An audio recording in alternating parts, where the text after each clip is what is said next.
Il y en a qui disent, tu sais, Jean-Marc, toi, tu ne dois pas être nerveux pendant tout quand tu parles du monde. Ça vient tout seul. Tu es un naturel. Tabarslack. Ils savent pas le voyage de bébite qui a bebré ici d'asseoir, ça. J'ai encore un morceau du steak du Concorde poigné ici. Hein? Vraiment, c'est peut-être le plus gros challenge de ma vie, c'est asseoir. À date. Il va y en avoir d'autres. Il ne faut pas lâcher. Mais à date, c'est peut-être le plus grand. Je suis venu au mois de décembre avec Céline. Céline, c'est ma femme, on en parle de temps en temps. Céline, on est arrivé ici au mois de décembre, fait de la frette. On est arrivé en bas au bureau, puis on a dit, on veut louer le Grand Théâtre pour 2 soirs. Ils ont dit, ah oui? Faites quoi, vous? Oh, je parle! T'as beau parler, tu parles de quoi? Je parle. Ça a été très compliqué.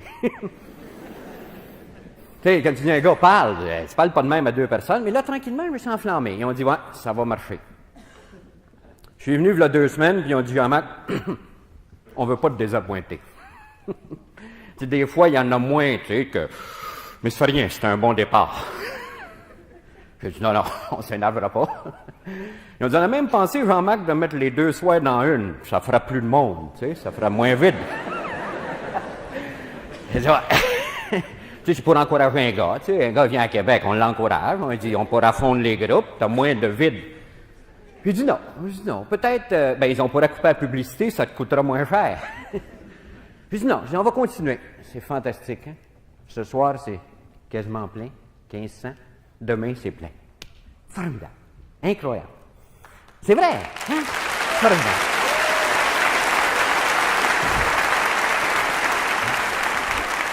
Puis en fait, il y a même un autre gars qui m'a appelé la semaine dernière et il m'a dit, Jean-Marc, comment tu as de musicien dans ton orchestre? J'ai dit, pardon? Ben, il dit, oui, j'ai ton spectacle. Ben, il n'y a pas de musicien. Ah, il dit, non. Non. Il dit, qu'est-ce que tu as comme scène, tu sais? Qu'est-ce que tu veux comme scène? J'ai dit, je vais mettre des tableaux. Des tableaux. Il dit, toi, puis des tableaux, hein? Il dit, toute la soirée. Il dit, ouais, hein? Ah, lui aussi m'a encouragé. Tout ça pour vous dire que tranquillement, je commence à me réchauffer avec cette affaire-là. C'est vrai, parce qu'à soir, il y a peut-être une chose qu'on va faire. Que je fais toujours, d'ailleurs. C'est pas grave, vous n'avez rien manqué, je commence. Ça me prend trop du temps à le dire. Il y a du monde chanceux de même, sacrifice, hein? Non, mais c'est vrai.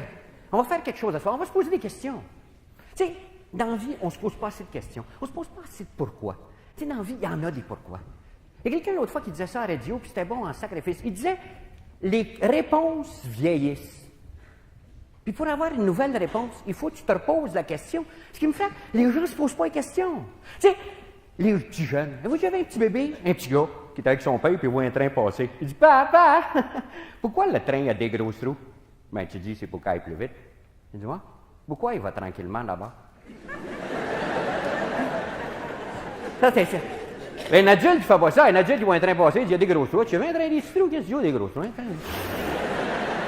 Rien là. Ça se finit là. Hein? On se pose plus de questions. On se demande pas pour qu'on travaille. Tu demandes à quelqu'un pour qu'il travaille. Ben, comment? Pourquoi je travaille? Je pars. C'est une habitude, j'ai pogné vers 16-17, puis tu t'offres. Hein? Tu travailles toute ta vie avec l'espoir que tu vas arrêter, puis t'arrêtes. C'est une vie, quoi. Mais il doit y avoir d'autres réponses à ça. On doit être capable de répondre autre chose à des pourquoi. C'est drôle qu'on s'en répond jamais. Hein? On se pose pas de questions comme adulte. Tu sais, l'autre fois, ça fait 1 an et demi de ça à peu près, j'ai été invité par des sœurs, une communauté de sœurs. Imaginez-vous à peu près 70 sœurs dans une salle, moyenne d'âge 68, 69. Hey, ça baisse le recrutement, hein, c'est terrible. Puis, il m'avait invité à parler de l'Évangile, un sujet dont je discute très régulièrement.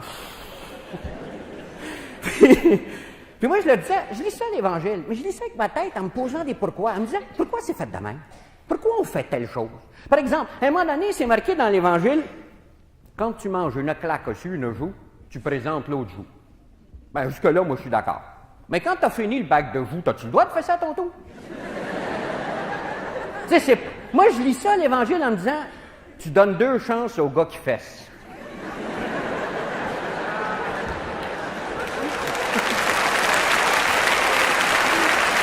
c'est vrai.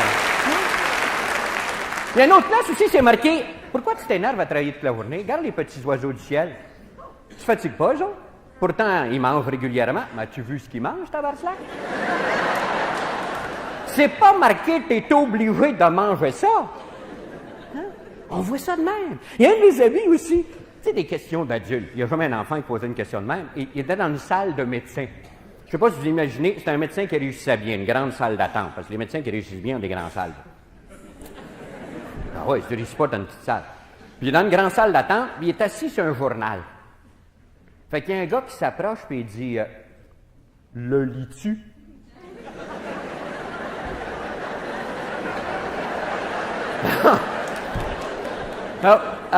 Mon chum, qui était un peu pince sans rire, il dit, le gars, il fait une farce certain. Le gars, il part. Fait que je vais le faire rire.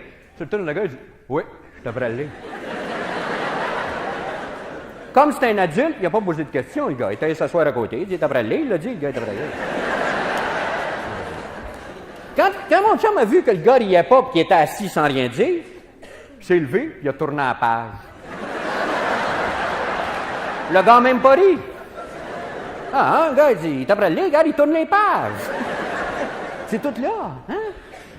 Samedi, tu reviens des funérailles. Tu rencontres un de tes chums. Ton chum, il dit, qu'est-ce que t'as fait là? T'es allé, des funérailles. Funérailles, qui?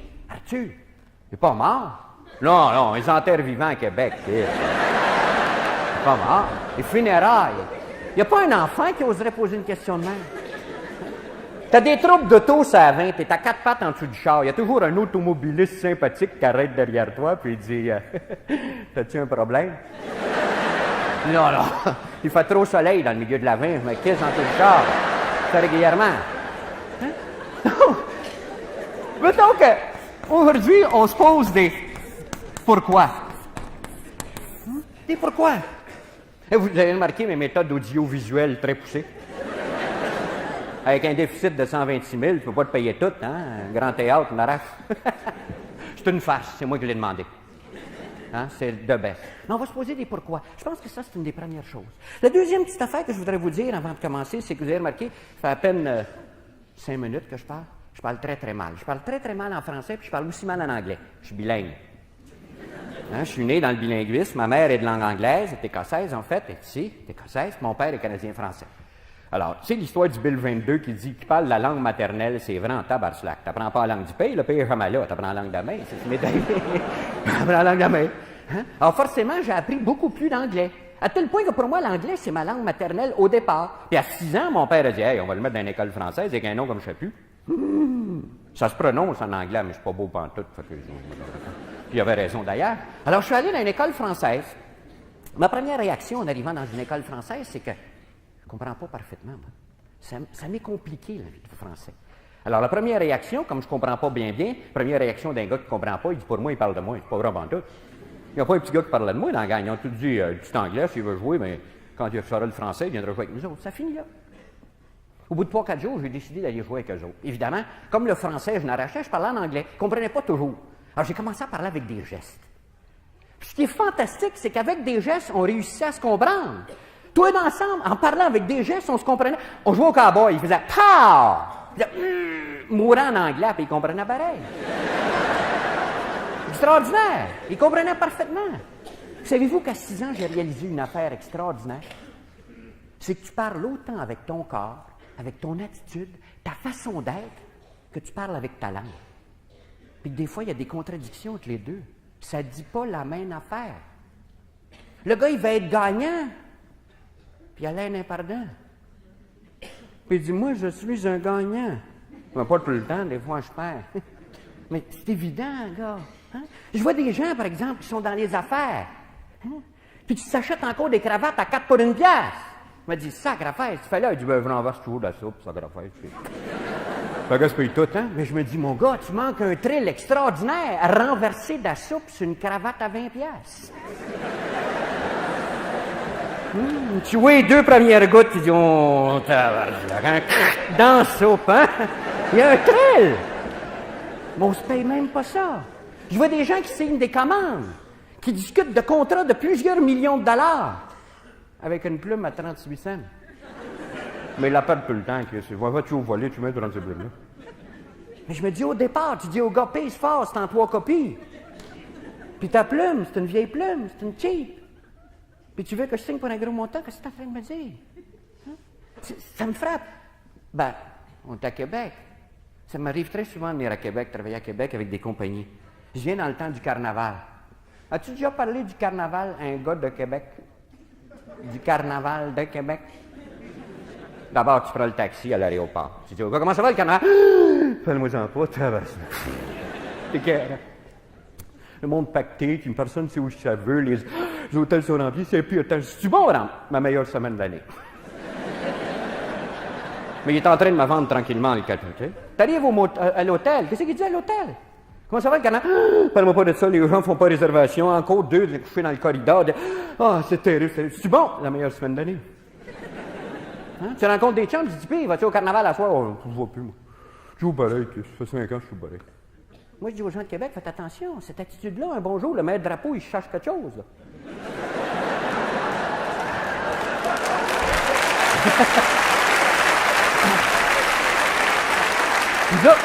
Nous autres, on peut te faire un palat de glace au mois d'août, nous autres, comme rien, hein?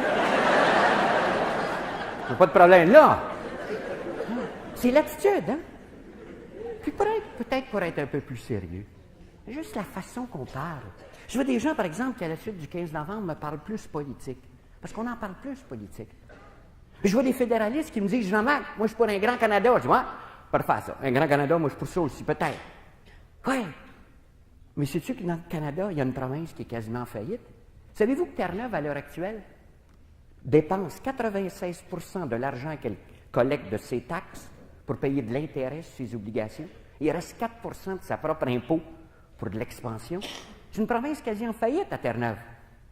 Toi, dans ta province, es-tu prête à aider la province pauvre de Terre-Neuve?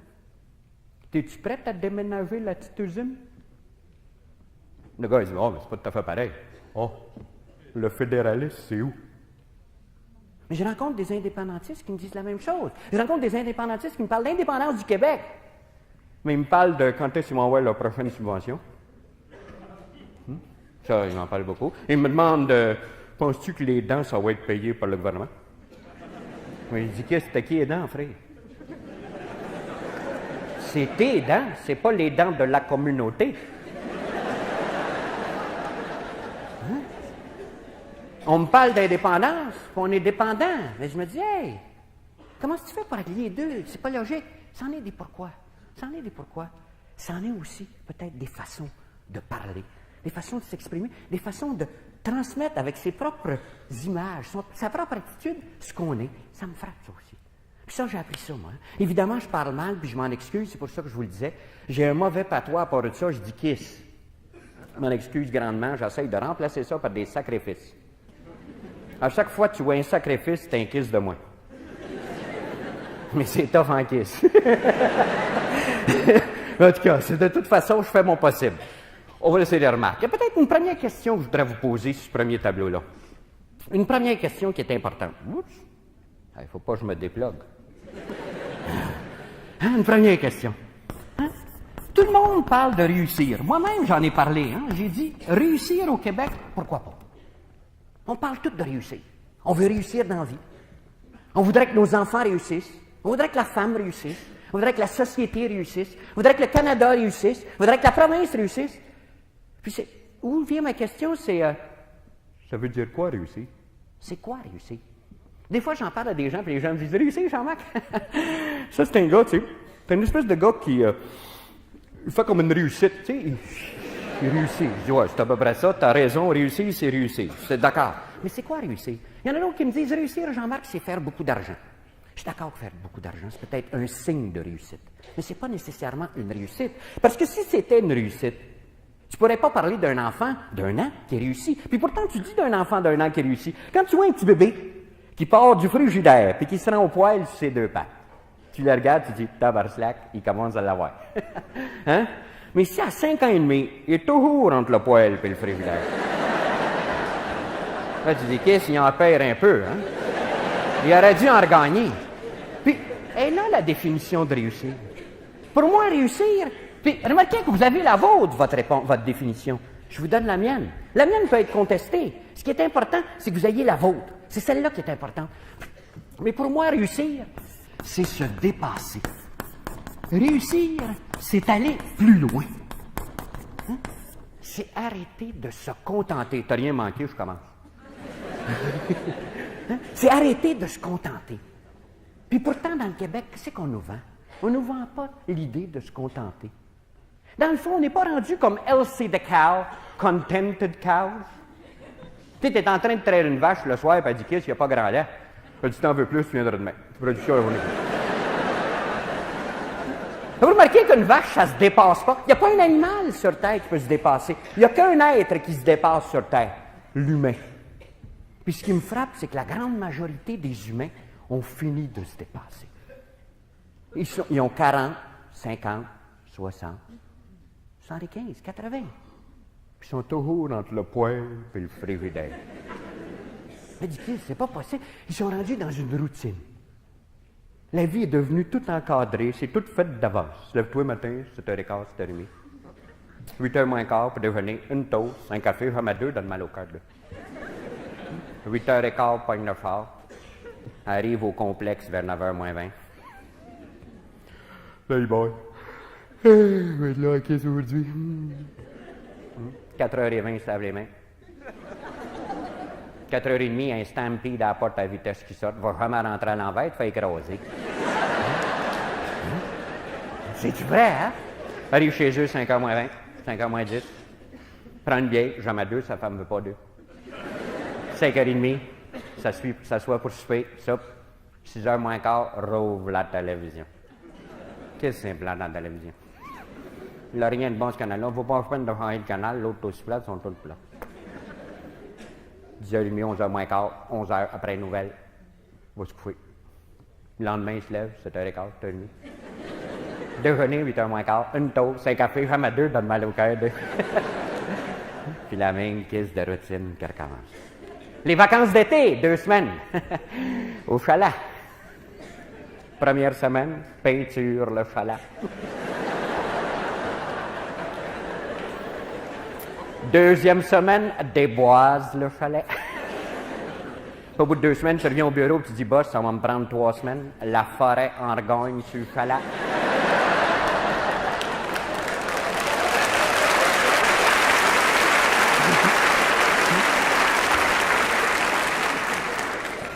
Tous les matins, passe pour voir Laurier, toujours bloqué avec eux. Il bloque tout le temps pour voir Laurier. Il ne vaut pas la peine de rentrer, il bloque à tous les matins. L'autoroute du trafic. D'ailleurs, ils le disent dans les postes de radio, plein de trafic. Il ne vaut pas la peine de rentrer. Un matin, il n'y a pas de trafic, il dit maudit, pour moi, c'est samedi. Il est embarqué dans une routine. C'est ça, vivre. Vivre, ça ne serait pas autre chose. Ça ne serait pas d'essayer d'en prendre 2 cafés un matin. Ça ne serait pas le fun d'arriver au bureau et dire « N'ai pris 2, je suis tout nerveux. » Non, Dieu Seigneur, pourquoi pas? Pourquoi pas? Je dis à quelqu'un, moi j'aime assez ça avoir mal au cœur. Je dis pourquoi? On est assez bien après. Il y a des gens qui l'ont même pas mal au cœur, là, toujours la même affaire. Hein? D'ailleurs, je sais pas si vous avez eu une chance de visiter un cimetière dernièrement. Oh, c'est extraordinaire. Il y a des leçons dans un cimetière. Avez-vous déjà vu comment c'est marqué, ces pierres tombales? Avez-vous déjà jeté un coup d'œil? T'as la date d'arrivée du gars. Ça, c'est la date qui a apparu. Hein? T'as la date de départ du gars. Ça, c'est la date qui a parti. Et pour résumer, 78 ans de vie sur Terre, un trait d'union d'impossibilité. Le trait d'union est même pas croche. Puis c'est pas ça qui est pire. Il y a d'autres monuments où tu as la date d'arrivée du gars, parce qu'il est arrivé. Tu as le trait d'union, parce que c'est ça qu'il fait. Mais tu n'as pas la date de départ, il n'est pas mort encore. C'est parce que ça coûte moins cher quand tu graves toute la famille à la fois. C'est pas extraordinaire. On le marque d'avance. Il ne se dépassera pas. C'est pas possible. C'est pas ça, vivre. Vivre, ça doit être un peu plus loin que ça. Ça doit pouvoir exiger plus que ça. Il me semble que les gens ne font pas cet effort-là. On y va pas. On n'embarque pas. Il y a un de mes amis, d'ailleurs, il est dans la salle. Il m'avait conté ça il y a plusieurs années. Ça m'a resté dans la tête. Il m'avait dit, sais-tu, Jean-Marc, comment ça se divise, le Québec? En 3 gangs. Il y a 3 gangs dans le Québec. Il y a d'abord une petite gang, 2 Il y a 2 des gens dans le Québec, Jean-Marc, qui font des parades. Il y a 2 des gens qui se dépassent. Il y a 2 des gens qui font quelque chose. Pas nécessairement qui sont à leur compte, c'est pas ça que je veux dire. Mais qui ont décidé que ce qu'ils faisaient tous les jours, ça serait fait au bout. Ça serait 150 d'eux-mêmes. Comme mon gars au Lac-Saint-Jean qui balayait. Il était fantastique. Un soir, j'étais au Lac-Saint-Jean, à Alma. Puis, je travaillais dans un cégep. Puis j'avais du temps libre, je me prenais dans le corridor, il y avait un gars qui balayait les classes. Il s'appelait Ognas. Bien, je sais son nom parce qu'il avait tout marqué ses instruments de son nom. Tu sais. Sur le balai, c'était marqué Ognas, sur la choyer, c'était marqué Ognas. Il y avait Ognas partout, c'était Ognas. Mais si tu avais vu Ognas balayer, c'était parfait. Il faisait ça, monsieur, dans les 3 X, son balayage. Hein. C'était beau. Il allait dans les coins, puis il ramassait tout ça. Hein. Quand il a fini, monsieur, les pépites étaient tout alignées. Le tableau, il n'y avait pas une graine de poussière dessus. Là, il faisait un job au bout. Il faisait ça tous les jours. Tous les jours, il recommençait. Mais il y allait. Il faisait une parade, Ognas. Mais comment est-ce qu'il y en a des gens qui nettoient des classes, qui font des parades? Très peu. En général, un gars qui nettoie une classe, il dit « Vous pas la peine de le nettoyer, les élèves, c'est assez cochon, on va tout salir demain. » Toujours à recommencer. À part ça, le tableau vaut pas la peine. Le professeur est censé, il barbouille, il met de la craie tout le temps. Il y a juste une journée pour nettoyer une classe comme il faut, c'est le 23 juin. Quand les élèves sont tous partis. Là, tu peux faire une belle job. Mais ça vaut pas la peine, les élèves ne reviennent pas.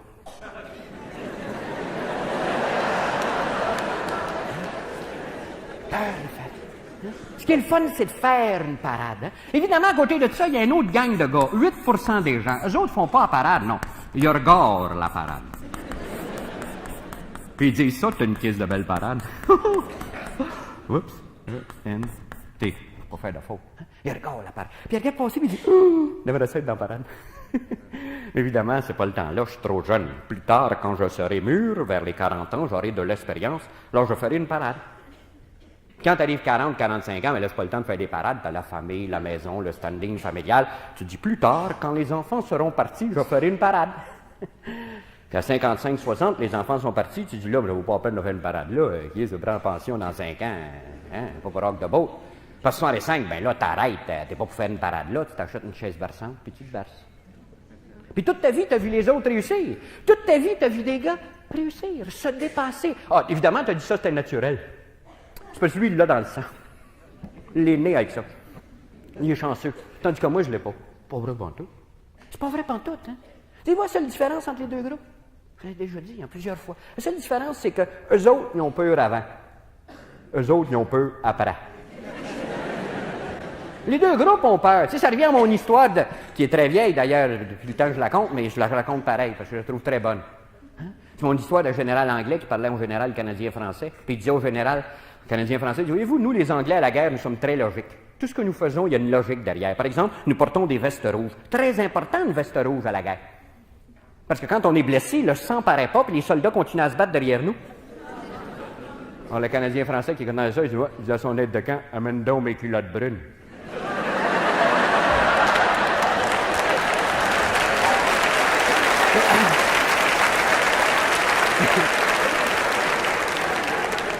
Je pense que dans le fond, de toute façon, tu vas mettre des culottes brunes. Quand est-ce que tu les mets avant, ah ben après. Tu vas en porter. Hein? Mais ça, c'est un 10 de la société. À côté de ça, il y a un autre groupe, 90 de la société. Eux autres, ils savent même pas qu'il y a une parade, tabaslac. Il peut pas avoir, hein? Il peut pas embarquer, il n'est pas sur le bon coin de rue. Hein? Il n'est pas sur le bon coin de rue. 90 des gens ne savent pas qu'on peut réussir. Réussir au Québec, pourquoi pas? C'est ça que ça veut dire. 90 des gens ne savent pas qu'ils ont tout pour réussir. Ce sont des génies ambulants. C'est fantastique tout ce qu'il y a en tête. Les gars, ils ont non pour moi. Savez-vous qu'au Québec, on est un des peuples les plus inventifs au monde? On est probablement le peuple qui en met le moins en application. Parce que quand un Québécois découvre quelque chose, il dit « ça se peut pas ». Pour moi, les Japonais l'ont trouvé avant nous autres, ça sortait. 5 ans après, quand les Japonais sortent, ils disent « oui, on a bien fait de ne pas le faire, les Japonais, là. » Arrêtez du gaspillage. Hein? Mais dans le fond, on l'a trouvé d'abord. On a peur de le mettre en application. On a peur d'embarquer. On a peur de sauter. 90 des gens ne savent pas qu'il y a une parade. Puis ce soir, on est 1500 ici. 1500 qui en font une parade. Savez-vous ce que c'est notre responsabilité dans la société? Dans la société de 77, qui est une année où on se pose des pourquoi. Hein?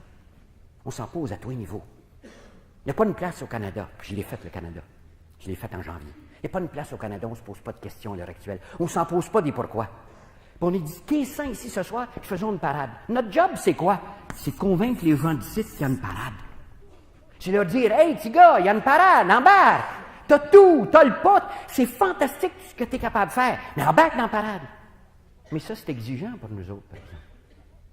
Parce que tu ne peux pas convaincre quelqu'un de passer de là. Ah, pas toute la gang. Si tu es convaincu, tu vas décongrisser la société. Laisse-en. Mais il va toujours en rester, fais-en pas. Mais d'en convaincre, mettons, 10-15% d'ici à transférer là, tu ne peux pas les convaincre de faire ça si toi, tu es ici. Il faut d'abord que nous autres, on embarque dans la parade. Puis je vois des parents, puis remarquez que je suis dans le gang, hein? J'en suis un parent. Mais je vois des parents qui voudraient tellement que leurs enfants réussissent, que leurs enfants se dépassent. Mais je me dis, toi, le père, t'es rendu? Ah, mais c'est pas pareil, moi, 47, un gars dans le fond de pension, puis c'est collé, là, tu peux pas te faire. T'essayes à dire à ton gars de faire une parade, puis toi, t'es ici. Tu dis à ton gars que tu devrais étudier. Quand est-ce que tu commences, toi, le père? Quand est-ce que tu commences toi-même? Quand est-ce que tu commences à dire, non, je peux aller plus loin. J'ai rencontré des gens du 3e âge l'autre fois, qui eux autres se dépassent. Eux autres en font une parade. Des gens qui ne font pas des études comme passe-temps, ils font des études pour un diplôme. J'ai rencontré une madame de 60 quelques années qui prend son doctorat en anthropologie.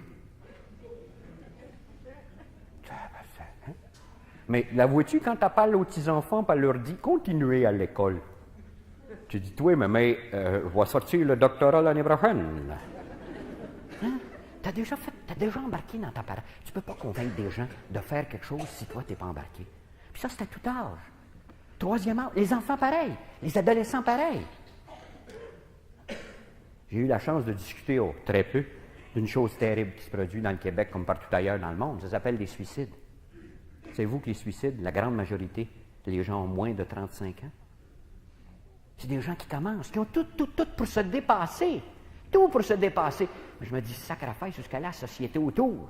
La société autour, il va leur donner le coup de fouette. Il va leur dire, hey, arrête ça. C'est une façon de fuir, ça. Fuis pas. Il y a un monde à bâtir. C'est ça le point. C'est ça, se dépasser. Évidemment, je me dis, Jean-Marc, c'est bien beau, tout sacrifice de patente, mais pas tout le monde peut réussir, non. Il y a une condition pour réussir. Il y a un point de départ dans la réussite. Savez-vous ce que c'est le point de départ? Il faut commencer par faire quelque chose qu'on aime. Il faut aimer ça, faire ce qu'on fait. Il faut avoir du fun. Puis ce qui me frappe dans le Québec, c'est le 90% des gens qui ne font pas de parade, avec le 8% qui regardent passer, ne font pas ce qu'ils aiment. Ils ont un job. Ils travaillent. Ils font pareil, c'est une job. Tu fais ça, c'est plate, mais c'est une job. Tu ne fais pas toujours ce que tu aimes. Comment ça? Qui c'est qui a dit que tu n'as pas le droit de faire ce que tu aimes? Où est-ce qu'on a appris ça? Puis d'ailleurs, c'est tellement enraciné chez nous. Savez-vous que le mot « travail » dans la langue française vient d'un vieux mot grec qui veut dire « instrument de torture ». On en a tout arraché aujourd'hui. Puis c'est rien, demain, ça va être pareil. Ah, c'est pas pareil, on a un AB. Ah, ça, c'est pareil, on fait ça dans la cave chez nous. Ça, c'est bien le fun, mais ça, on fait ça pour le fun.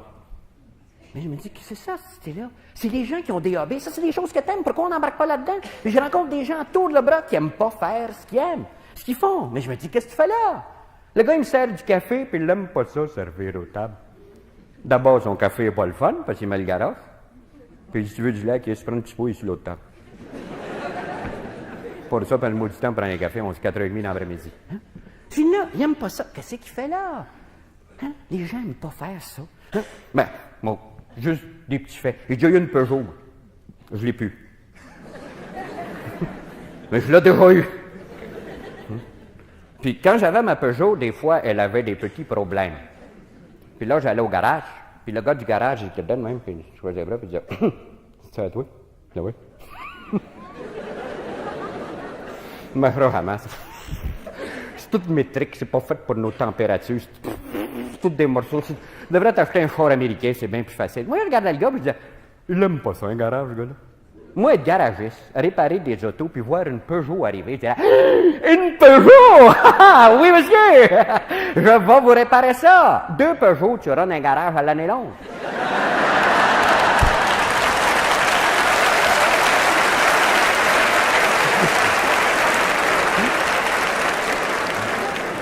gars, il n'a pas de fun à réparer des chars. L'autre fois, je rencontre un gérant de crédit. Je suis assis à son bureau, il dit, regarde-moi, j'en ai un autre contrat qui ne payera pas. Je dis, qu'est-ce que t'as? C'est le fun, hein? Imagine-toi s'il paye tout. T'as plus de job, frère. Hein? Dis-moi, être gérant de crédit, puis aimer ça, le crédit, quand je vois un gars qui paye pas, je dis, je vais le squeezer. Hein? Ça, c'est un gars qui a du fun. On ne rencontre jamais ça. On n'a plus de plaisir dans la vie. On est rendu des... Regardez comment on véhicule ça dans nos propres familles. Regardez-vous faire dans la famille. Je suis regardez faire dans la maison chez nous.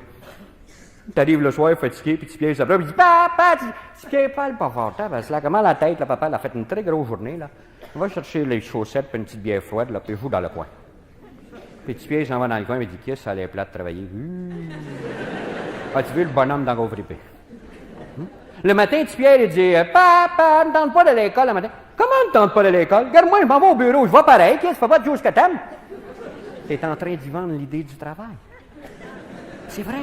On l'a vendu, l'idée du travail? On a-tu du plaisir à faire ce qu'on fait? Es-tu fier? En parles-tu aux gens, toi? Ou si le samedi, le vendredi soir, tu barres l'affaire. Tu dis, je n'y pense plus jusqu'au lundi matin. C'est-tu possible si tu faisais quelque chose que tu aimais? Quelqu'un qui fait quelque chose qu'il aime, tout lui sert, tout embarque. N'importe quelle petite patente, il dit, hey, c'est le fun cette affaire-là, je prends ça, je fais ci, je fais ça. Il y a du fun. Mais c'est pas ça, les gens n'ont pas de plaisir. Les gens ne s'amusent plus. Quand on veut, le premier job de nos adolescents, c'est quoi? On y trouve une job dans la construction. Comme journalier. On dit à son chum, donne-lui de la merde. Qui aime ça. Qu'ils prennent le travail. Ceux qui ont la chance d'avoir leurs enfants qui travaillent dans leur commerce, leur entreprise, quel job vous leur avez donné au départ? L'épicerie, travaille dans le cave, place de stock. Quand tu seras plus vieux, tu achèteras. Pour le moment, c'est par là que j'ai commencé, moi aussi. On commence tout par là. Mais c'est tout ça, vendre l'idée d'aimer ça? C'est tout ça, avoir du fun? On n'a pas de fun. On ne s'amuse pas. Évidemment, dans tout ça, il y a peut-être une chose qui est importante d'aimer ça. Puis ça me frappe. C'est que, en fait, pourquoi on ne fait pas ce qu'on aime? C'est parce qu'on ne veut pas payer le prix. Dans la vie, il y a un prix à payer. Puis les gens ne payent pas le prix pour faire ce qu'il y a. Tu sais, c'est comme la chanson. Tout le monde, il va aller au ciel, et la personne qui veut mourir. Le gars, il dit, le ciel étant éternel, quand même, je t'offrais encore quelques années ici-bas. Mais qu'est-ce qui t'arrive vraiment au problème, là, hein? Il y a un prix à payer. C'est par là que ça part. Les gens ont peur de payer le prix. Puis le prix, c'est pas de l'argent. C'est ça qui me frappe le plus. Le prix, c'est de l'effort. C'est de l'effort. Les gens ont peur de l'effort. On a peur d'embarquer dans quelque chose. Je rencontre des tonnes de gens qui me disent, moi, j'en marque les cours. Moi, j'aimerais ça suivre des cours, moi, j'en marque.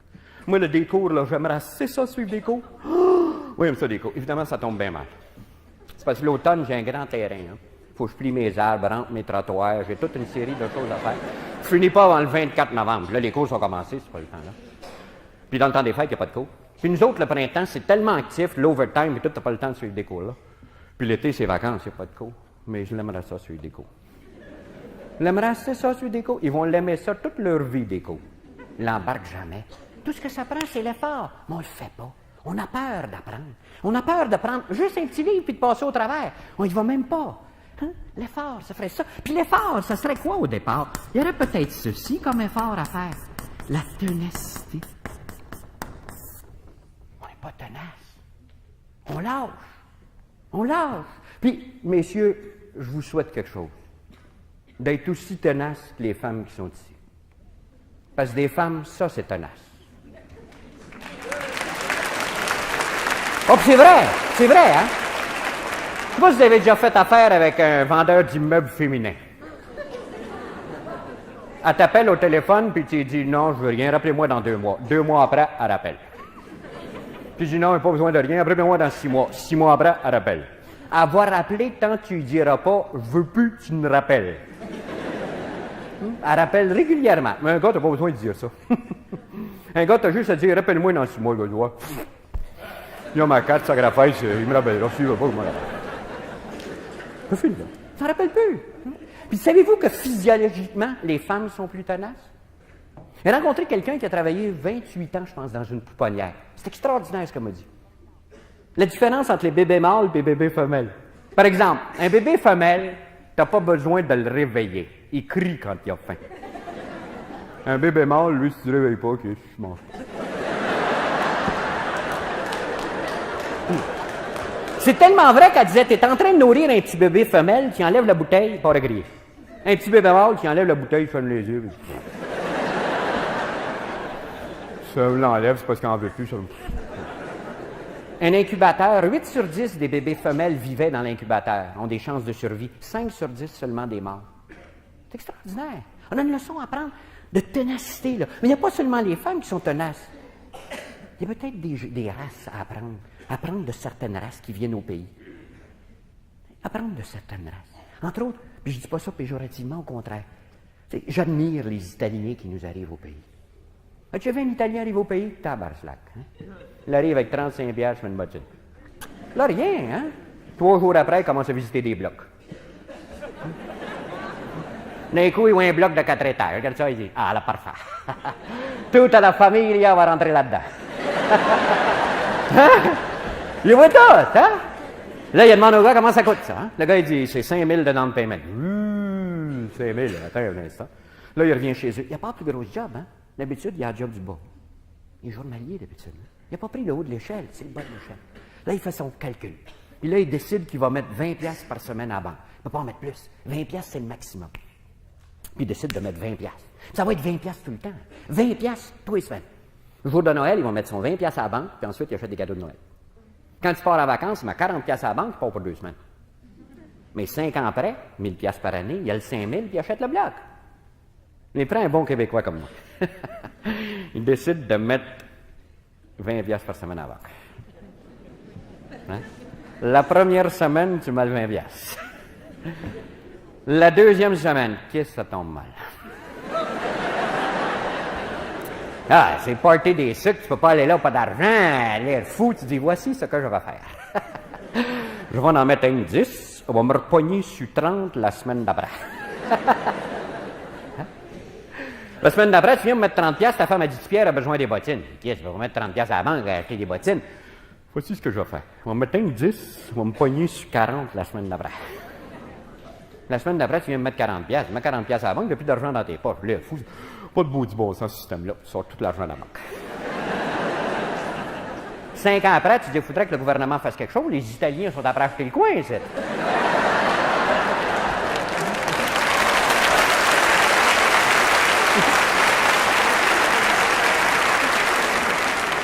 J'écoutais une émission l'autre fois, à la suite du colloque qu'il y a eu sur le logement à Québec, à Montréal. Je ne sais pas si vous avez vu ça dans les journaux, une espèce de grand colloque. Puis on parlait du droit au logement. Là va pas un Italien, là. Le droit au logement, je suis d'accord. Prends-les, le droit. Le droit, ça veut dire quoi?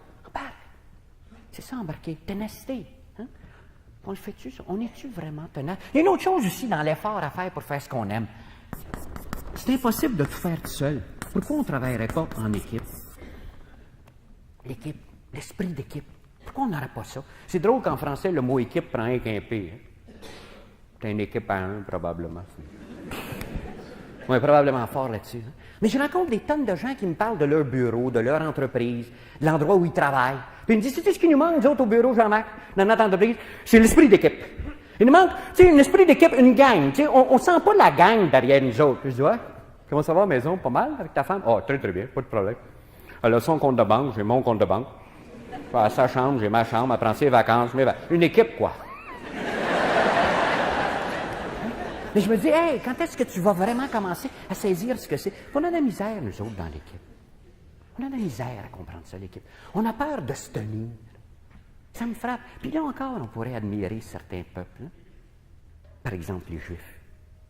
En 1948, je ne sais pas si vous savez l'histoire un peu d'Israël, en 1948, il y avait 700 000 Juifs en Israël, au moment de l'indépendance d'Israël. Puis il y avait 300 millions d'Arabes tout le tour, à peu près, qui se sont dit, on les mange tout de suite ou tout à l'heure.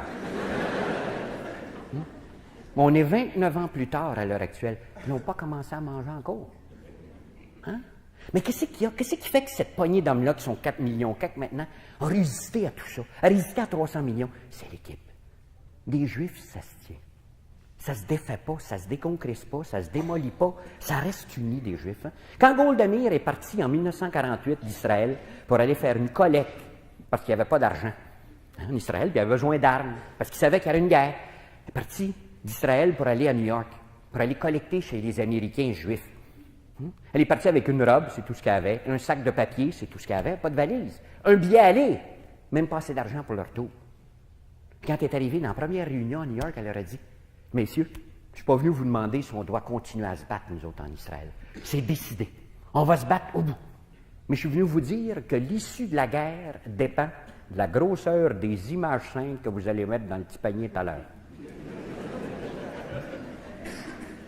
Elle a ramassé 32 millions en un mois. De Juifs qui n'iront jamais en Israël. De Juifs qui sont allés à la banque emprunter pour mettre des plus gros chèques. Ça, c'est une équipe. Puis quand je me retourne puis je regarde moi chez nous, que je regarde ma province, puis je regarde les gens qui sont comme moi, des Québécois, des Canadiens. Quand je regarde dans la ville de Québec ici, puis regardless des couleurs politiques, il faut sortir de la partisanerie à un moment donné. D'ailleurs, n'oubliez pas qu'un partisan, c'est borgne, ça n'a rien qu'un œil. C'est le fun d'en avoir deux. Hein? Mais sortons-en de la partisanerie. Moi, je trouve que c'est un grand succès qu'une compagnie de Québec ici décide d'acheter une compagnie d'assurance ontarienne. Puis qu'il le fasse. Bien, le lendemain de cette affaire-là, il y a un reportage dans un journal de Québec ici, puis je rencontre des bons Québécois. Qui me disent, as-tu vu ça? Je dis, ah, pour moi, il y a quelque chose de croche là-dedans. Ça se peut pas. J'ai jamais entendu ça d'autres. Comment se fait qu'on se tient pas, nous autres? Comment se fait qu'on n'est pas fiers de dire, on fait partie d'un groupe, on est une équipe? On ne l'a pas participé, même dans nos familles. Où est-ce qu'elle est l'équipe de nos familles? Où est-ce qu'elle est l'équipe de dire, par exemple, on fait partie d'un groupe, on peut en parler d'avance, on peut demander à des enfants qu'est-ce qui se passe. Où est-ce qu'elle est, cette équipe-là? Elle n'y est même pas. Elle n'y est même pas. On ne parle jamais aux enfants. Avez-vous déjà remarqué que les gens dans notre démocratie les plus bafoués sont les enfants? On mange jamais la vie d'un enfant. Là, les vacances, c'est au chalet. Dans le bois. Puis si t'aimes pas ça, tu viens pareil. Là, as-tu d'autres questions? Hein? Mais pourtant, il me semble qu'il y aurait peut-être lieu pour eux autres d'avoir des certaines remarques. Mais c'est ça, une équipe. Une équipe, ça se fait dans une famille, dans une vie. On a le droit d'échanger des choses. Puis ça va peut-être avec autre chose. Tu sais, pour faire ce que t'aimes, il faut que tu aies le respect de l'autre. Respecter l'autre. Respecter l'autre dans le sens d'y laisser faire ce qu'il aime lui. Je ne sais pas si vous avez déjà remarqué que notre génération, je parle de la mienne, les gars des cheveux gris, on a une génération de monopole d'erreur. On est tout seul à se tromper. Non, c'est peur que les autres se trompent, qu'on fait toutes les erreurs nous autres mêmes. Comme ça, tu es certain qu'il n'y a pas d'erreur. J'ai un de mes amis qui barre le bar chez eux. Ouais, parce qu'il a peur que les enfants, ils boivent. Il dit, tabarnak, il va t'avoir une hospice de brosse un soir qu'ils vont trouver la clé. Hein? Et là, le monopole des erreurs. Hein? On s'établit des monopoles des erreurs. Alors que c'est pas comme ça qu'on apprend. C'est pas comme ça qu'on apprend ce qu'on aime à faire dans la vie. C'est pas là que ça part, aimer ça. Hein? Faire ce que tu aimes, c'est qu'il faut que tu essaies des choses. Vous avez déjà vu un petit oiseau donner un cours de volage à un autre petit oiseau?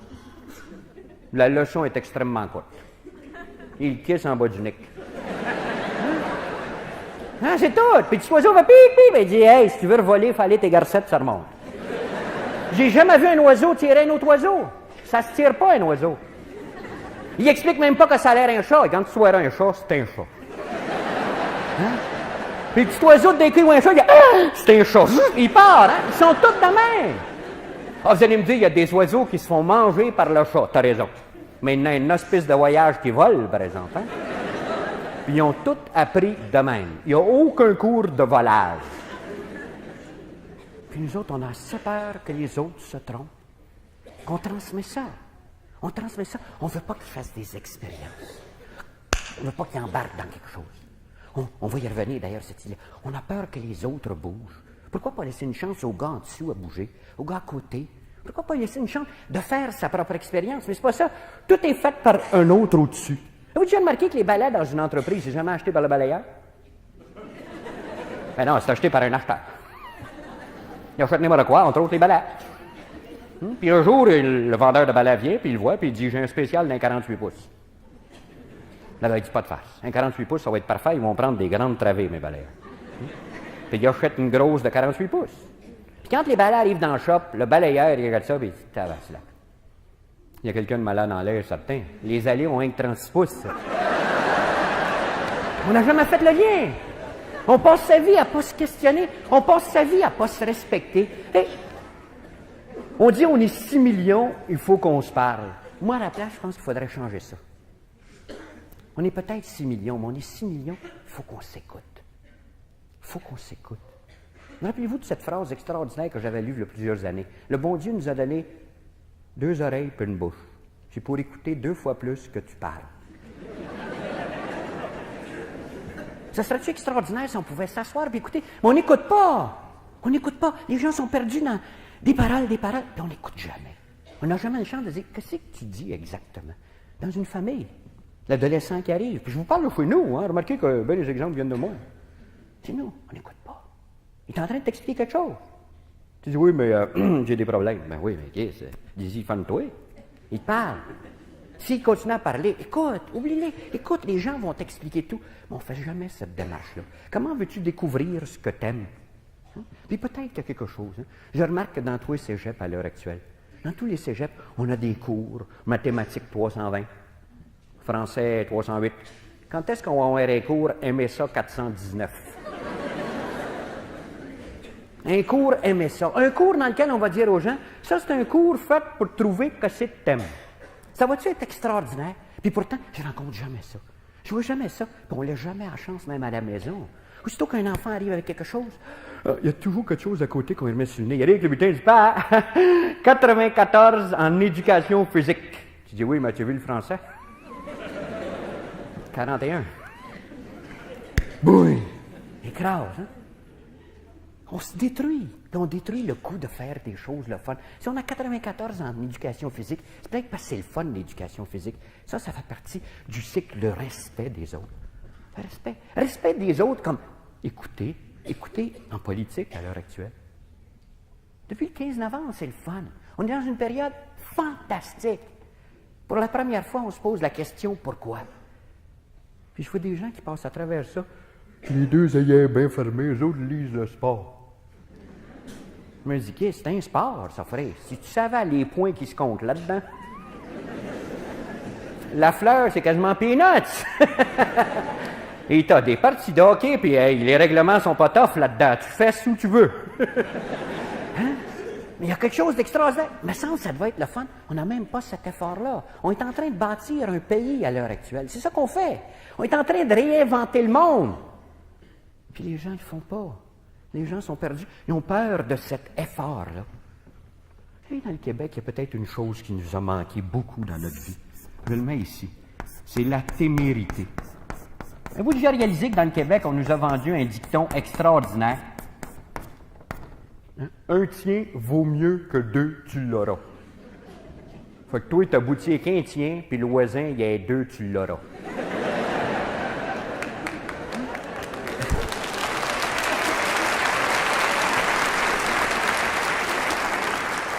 Puis je pense que faire ce qu'on aime, c'est avoir un acte de témérité. La témérité jusqu'au point de dire « sac à fesse, j'embarque ». Mais nous autres, on dit « c'est pas vraiment le temps. Je vais attendre que l'année soit meilleure. Quand l'année va être bonne, là, je partirai. Tu pars jamais. Parce que quand tu es bonne, tu dis là, il est trop tard, le temps de m'organiser, je vais frapper en mauvaise. » Il y a des gens qui passent leur vie comme ça. Ils passent leur vie sur la prudence. On est prudent. C'est pas vrai. C'est vous que saint Thomas, il n'en parle quasiment pas de la prudence. Il a peur de ça, de la prudence, saint Thomas. Il parle de la témérité. Puis nous autres, dans le Québec, on a peur de la témérité. On fonce plus. On fonce plus du tout. On est perdu dans notre prudence. Hein? Puis ça, c'est un effort à faire. Faire ce que tu aimes, ça prend un acte de témérité. C'est de dire à un moment donné, back. Si vous regardez derrière le dépliant, vous allez voir une publicité. C'est la publicité de mon fils. De ma fille. Mais c'est ma belle-fille, mais c'est ma fille. Hein? Mon fils, c'est ma fille. Ça, c'en est un acte de témérité. Hein? Un acte de témérité. Comment ça a commencé? Un soir autour de la table, quand ils m'ont dit « Je suis allé au cégep, je pense que je vais lâcher. » Tu vois? Ouais. Évidemment, il faut dire qu'il avait fait une erreur magistrale. Il a gardé tous les cours plates pour le dernier bout. Tu sais, c'est comme un gars qui mange le crémage d'abord. Le reste, c'est plus tough à passer après. C'est ça qui est arrivé. Fait que, évidemment, j'ai dit, ouais, qu'est-ce que tu veux faire? Dis-moi, j'aimerais ça voyager. On a fait un voyage, l'autre fois au Guatemala, c'était bien. J'aimerais ça voyager. Tu vois, pourquoi tu fais pas ça? On dit, oui, mais tu peux pas gagner ta vie. Non, pourquoi? peux amener du monde, voyez. Ça, c'est un acte de témérité. Hein? Parce que la majorité des gens disent pour moi, ça ne marche pas. Moi, je suis certain. Hein? Certain, c'est très dur. Tout le temps, ton âge, le cégep. Non, on a dit, on embarque. Hein? Pas moi, eux autres embarqués. Puis on a commencé à faire des plans. On a commencé à tracer des papiers. Mais ça en est de la témérité. Ça en est de la témérité. Ce que je regrette, c'est d'avoir coupé peut-être des actes de témérité à bien d'autres. Avec ma sacrifice de prudence de gars de 46 ans. De ne pas être capable d'embarquer. Puis à côté de vous autres, il y en a parmi vous autres des gars. Des gars qui sont prêts peut-être à mettre l'effort. Tout ce qu'ils ont besoin, c'est un coup de pouce pour dire « Hey, c'est génial! » Puis on n'ose pas. Heureusement qu'il y en a encore des gars téméraires dans le Québec. Hein? Il y en a encore des gars qui font des affaires téméraires. Qui embarquent dans des affaires qui n'ont pas de maudit bon sens, qui n'ont jamais été faites. Forcément, être téméraire, t'es toujours hors cadre. Savez-vous l'histoire du gars à Rimouski qui s'est acheté un petit chien pour Noël, pour Pâques, à ses enfants? Il avait 2 enfants, Stéphane et Pascal. Puis il a acheté un petit chien, un tout petit chien naissant. Je ne sais pas si vous êtes au courant que les petits chiens ne viennent pas au monde propre. Hein? Ils viennent au monde salaud un peu. Puis le petit chien, il faisait pipi sur le divan, pipi en dessous du divan, pipi à côté du divan. Puis le gars, il le regardait, le petit chien, puis il disait « Kiss, toi, c'est la dernière fois que tu pisses. Hein? » Un gars se parle, un gars médite dans sa tête. Hein? Puis juste au moment où il se disait ça, un petit gars qui rentre en courant avec ses enfants, puis il dit « Père, je sais pas ce qu'il faudra faire. Il faudra faire pousser un arbre dans le salon. » Ah ben, qu'est-ce? Il dit, il l'a tué, l'affaire. Hein? Il l'a tué, c'est génial! Il est descendu dans la cave, il a commencé à travailler sa première toilette de chien. Il a fait une vraie toilette de chien. C'est un cabaret avec un buvard, puis un petit arbre dans le milieu, puis tu as de l'urine artificielle que tu mets sur le petit arbre. Puis là, tu mets ça dans le coin, puis le chien passe à côté, puis il dit, tabarnak, c'est un parfait. Puis là, il va toujours là, puis c'est self-repeating après. C'est une toilette. C'est pas extraordinaire. Hein? Nous avons au-delà de 100 000 toilettes par année à l'heure actuelle. La compagnie s'appelle Stépas. Stéphane puis Pascal. C'est fun, hein, comme compagnie? Mais imaginez-vous le gars qui est dans sa cave à travailler sa toilette, puis un de ses chums, il dit, qu'est-ce que tu fais là? Parle-en pas aux autres, mais je travaille sur une toilette de chien. Ça prend du courage à expliquer ça à un autre, ça. Hein? Mais c'est pas ça de la témérité. C'est pas ça de la témérité. Hein? C'est ça qu'il y a d'extraordinaire. Puis on a des tonnes d'entreprises de même, de témérité comme ça. On a un autre tout près d'ici, puis vous en buvez de ces produits à l'heure actuelle. C'est un gars qui était dans la construction de route. Hein? Il travaillait dans sa route, puis à un moment donné, il est tombé dans le trou, il s'est cassé l'épine dorsale. Il est condamné à 1 an couché. Hein? Il est couché chez eux, puis il dit à sa femme, emmène-moi au moins au chalet, si ça craffaille, passer l'été ici. C'est pas de bon sens. Fait que sa femme le transporte au chalet, puis il est couché au chalet. Puis il y a un chalet magnifique qui est construit dans une petite pente avec un ruisseau. Mais le ruisseau est tellement fort qu'il n'a jamais pu le détourner. Fait qu'il a fait le chalet sur le ruisseau. Hein? L'eau coule en dessous du chalet. Il est couché là-dessus, puis il regarde la télévision, puis il regarde un reportage sur la soif dans le monde. Puis il dit, qu'est-ce s'il en manque ailleurs, il y en a un voyage ici. Fait que là, il dit à sa femme, il dit, prenons le nom du réalisateur, on va y écrire pour avoir le dossier. Puis il écrit pour obtenir le dossier. Puis une fois qu'il a le dossier, il regarde ça, mais il dit, mon Dieu Seigneur, d'un coup, j'aurais de l'eau parfaite qu'on pourrait vendre. Alors, il prend une analyse de l'eau, il envoie de l'eau, fait analyser, il apprend que l'eau est pure à 99,9%, ce qui est très rare. Hein? C'est de l'eau qui ne pourrit pas. Hein? De l'eau qui peut rester 6 mois au soleil sans pourrir. Or, de l'eau naturelle, ça pourrit d'habitude. Son eau ne pourrit pas. Alors, il commence à faire des plans. Des plans pour une usine d'embouteillage d'eau. Une fois les plans faits, il décide de construire en face de son chalet, son usine. Et pendant que ça construit, les gens passent à côté et ils disent, c'est effrayant. Ça ne fera jamais une brasserie ici. Personne ne peut s'imaginer qu'ils vont mettre de l'eau là-dedans. Hein? Hey, a toujours été là, cette rivière-là, ce ruisseau-là, a toujours été là. Puis là, avec son usine, il achète une machine usagée pour ensacher de l'eau. Puis il commence à ensacher de l'eau. Puis à l'heure actuelle, vous vivez cette eau-là dans la région, Cibello. C'est l'histoire de Cibello. Ils vendent de l'eau au pays arabe à l'heure actuelle, en container. Parce qu'elle a un avantage dans le désert. Tu n'as pas besoin de la réfrigérer, puis elle ne pourrit pas, tu peux la conserver 5-6 mois. C'est pas fantastique. Mais vois-tu un gars qui dit, je vais partir une business extraordinaire. Je vends de l'eau. Prends du courage faire ça. Mais c'est ça la témérité. Mais ça, c'est quelqu'un qui embarque. Aimer ça, c'est ça que ça veut dire. Mais comment peux-tu faire ça si tu es pogné dans une idée de routine? Si tu as oublié que la vie, ça consistait à te dépasser. Ça consistait à aller un peu plus loin, à tout âge, à faire quelque chose de plus extraordinaire. Faire comme le gars au Lac-Saint-Jean, qui après s'est fait couper une jambe un hiver, au mois de novembre l'an passé. Pas cette année, l'année d'avant. Il s'est fait couper la jambe. 61 ans. Il est dans la maison au mois de janvier, puis c'est avec son garçon. Puis le gars s'ennuie à mort, le bonhomme, il n'y a plus rien qu'une jambe. Son garçon, il dit, pourquoi tu ne fais pas du ski de fond? Il a dit, pardon? Il dit, il manque déjà 50% de l'équipement de base. Son garçon, il dit, c'est pas grave. C'est pas grave. Non, ça se fait pareil avec ça. Mais je n'ai jamais fait, tu fais rien. Tu as 61 ans, tu peux apprendre. C'est vous qui l'avez appris?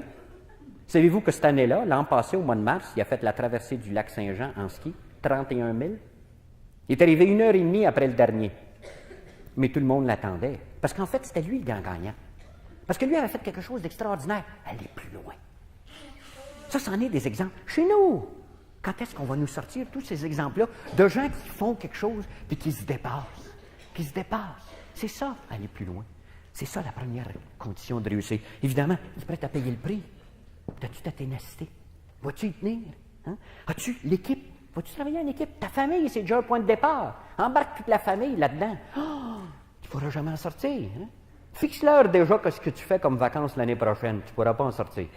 Hein? Dis-leur, tu vas voir qu'eux autres, ils vont faire que ça va marcher. Il n'y a pas d'erreur. Hein? Le respect des autres, laisse une chance aux autres de voler. Mais surtout, pars dans ce que tu aimes. Fallait ce que tu aimes. Même si ça prend 5 ans, 10 ans, 15 ans, embarque. C'est ça le point de départ. C'est par là que ça part. Puis ça va prendre un effort d'apprendre. Il va falloir peut-être suivre des cours, peut-être falloir lire, peut-être falloir passer des soirées étudier. So what? C'est le fun d'apprendre. C'est pas vrai qu'on a fini d'apprendre quand on finit l'école. On commence. C'est vrai, on commence. On commence à apprendre quand tu finis l'école. À l'école, tu n'apprends rien. À l'école, d'ailleurs, nous joue un tour. Tu sais. C'est pas vrai. C'est pas vrai, l'école, tu apprends quelque chose. À l'école, en fait, on nous prend comme si on était des foyers. Ils prennent des petits gars et des petites filles comme on était des foyers, tu amènes la foyer à l'école. Puis là, le savoir, il rentre. Là, d'un coup, le petit gars fait « la foyer est pleine. » Prends le foyer et tu l'envoies en vacances. Là, ça décante, tu ramènes la chaudière. Quand elle est pleine, là, on met le couvercle. Il appelle ça le diplôme. Puis là, le gars, il part, puis il est chargé à blanc. Il sait tout. Puis là, il rentre dans l'entreprise, puis il dit « Boss, passe-moi des problèmes. » Comme le boss le sait, qu'il connaît déjà, parce qu'il finit l'école, et il passe un problème. Puis là, il essaie à régler le problème avec ses connaissances. Mais pendant qu'il règle le problème, il remarque que tout le monde autour a un sourire comme ça. Lui, il pense que c'est parce que c'est des gars aimables. Ça n'a rien à voir avec ça. Hein? C'est parce qu'il voit y aller. Hein? Il dit, il va se péter à la fraise tout à l'heure. Hein? Comme de fait. Puis 3 ans après, peut-être, 4 ans même, il revient voir le patron puis il dit, boss, ça ne marchera pas. Puis le boss, il dit, bravo. Tu vois, tu sais pas tout. À l'école, ce qu'on a fait, c'est qu'on t'a préparé une chaudière extraordinaire. Hein? Elle coule pas en tout. Galvanisée. Garantie contre la rouille. Même garantie écrite. Le diplôme. Mais vide ta colique de foyer. C'est dans la vie que tu remplis ta chaudière. Je parlais des finissants il y a quelques années, puis je leur disais, tu sais la différence entre un gars qui finit au MBA et un gars qui finit au cégep en technique administrative? C'est la grosseur de la foyer. Toi, au MBA, tu as une plus grosse foyer. Elle est plus vide, par exemple.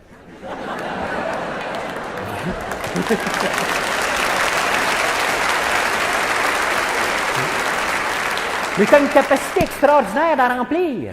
Ce qui me frappe, c'est que quand on finit l'école, on arrête d'apprendre. Alors que c'est là qu'on devrait commencer. On a perdu la curiosité d'apprendre. On n'apprend plus. Hein? On ne se pose même plus des questions. Pourquoi? Hein?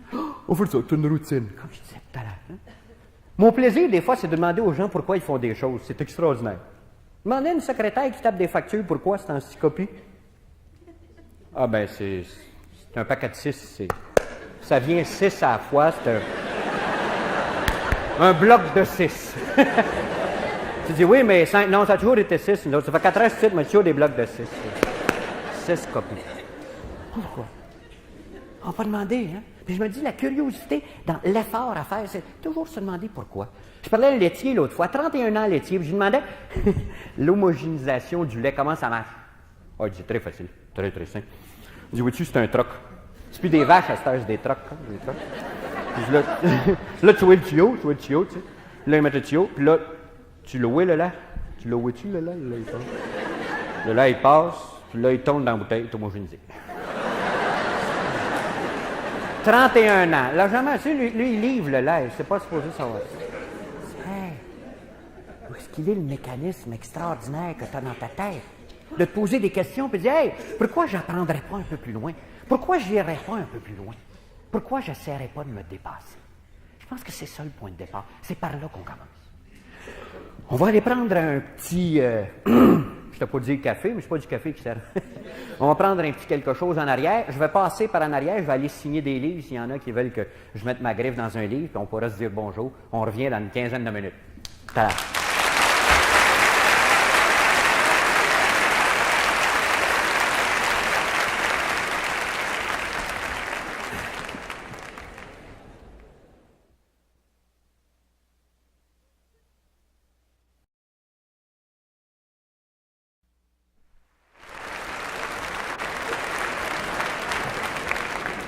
Tout le monde a réussi à rentrer?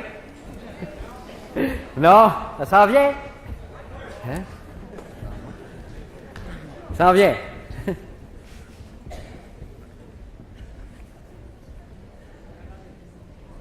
Il y a des gens qui ont été surpris par ma témérité de tout à l'heure, je pense. Hein? C'est vrai qu'il faut être téméraire. Il faut faire des choses, des fois, se dépasser. Hein? Puis je peux vous dire qu'une des choses que j'ai fait pour me dépasser, c'est venir ici ce soir. Hein?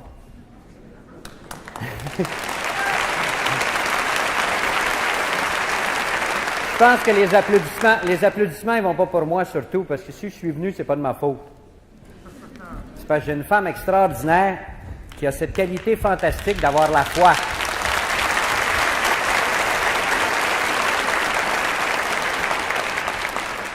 Qui a la foi. Et chaque fois que ça m'a été dans ma vie, c'est toujours elle qui m'a ramassé parce qu'elle a plus de foi en moi comme moi j'en ai en moi. Hein? Puis quand elle m'a dit... quand je lui ai dit qu'il faudrait faire ça dans une salle avec des billets pour tout le monde, elle a dit oui, elle dit, ça existe, c'est tout fait, ça s'appelle des salles de théâtre. Et toute l'organisation, ils vendent des billets. J'ai dit oui, ben on va y penser, puis on n'a pas eu le temps d'y penser. Parce qu'on avait un rendez-vous, puis ça marchait. Alors je disais justement ça ce soir avant de commencer. C'est grâce à toi, je suis rendu là, hein, parce que c'est vraiment ça, c'est la foi, c'est ça. Évidemment, tout le monde me parle de réussir, mais tout le monde me dit, ben oui, mais moi, c'est pas de ma faute, Jean-Marc. Moi, c'est la faute de ma mère. Ah ben, c'est mon père. C'est parce que le père chez nous, ou c'est parce que c'est le village. C'était tout petit chez nous, puis il n'y a pas grand monde, puis c'est la job. C'est parce que je suis tombé dans la crise. Il y a toujours une raison. Dans le fond, c'est pas vrai. Hein? C'est-tu la seule personne qui est responsable de ta réussite? C'est toi. Il n'y a personne d'autre responsable de ta réussite. C'est toi. Hein? C'est pas vrai que les autres... Tu sais, il y a des gens, des fois, qui disent « Jean-Marc, peux-tu venir motiver mon groupe? » Ça se motive pas, du monde. Je suis pas capable de motiver du monde. Il y a juste une personne pour motiver quelqu'un, c'est lui-même. Je peux aider quelqu'un à se motiver, mais je peux pas le motiver. C'est comme essayer de faire boire un âne qui n'a pas soif. Tout ce que ça fait dans la choyeuse des ballons. Et ça même avec le traitement des briques, hein? Ça marche pas pareil. Ah, c'est pas des farces. Il n'a pas soif, l'âne. Mais donne-y du sel, par exemple. Un gros paquet de sel. 20 minutes après, tu ne fournis pas d'un foyer. Puis en fait, nous autres, ce qui nous arrive, c'est qu'on n'a pas soif. On n'a pas soif. Ça ne nous tente pas de réussir. Ça ne nous tente pas de réussir. En fait, on a perdu quelque chose d'extraordinaire. Je ne sais pas quand. Jadis. Ça s'appelle vouloir gagner. Nous autres, on a perdu ça. On ne gagne plus. On est juste dans la moyenne. Bon, faut pas... Tu sais, un gars qui est premier, là, t'as une maudite pression, t'as tout le bureau derrière toi, puis les ulcères, puis tout, c'est pas bon. Puis le dernier, mais c'est très dangereux, tu te fais fourrer de voir. L'idéal, c'est d'être dans le milieu. Comme ça, tu passes inaperçu. Hein? On devient des gens dans la moyenne. On est tous dans la moyenne. Vous avez vu la définition d'un gars dans la moyenne? C'est le meilleur des pas bons. Ou le moins bon des meilleurs. Il est juste dans la moyenne. Puis l'idéal des humains à l'heure actuelle, c'est la moyenne.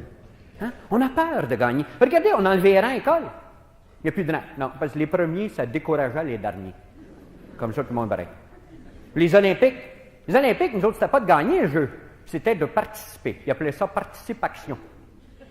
Alors, pour participer, à un moment donné, dans le 500 mètres, en 38e position, tu as vu un gars avec une feuille d'érable. Tu as dit qu'ils sont là. On participe.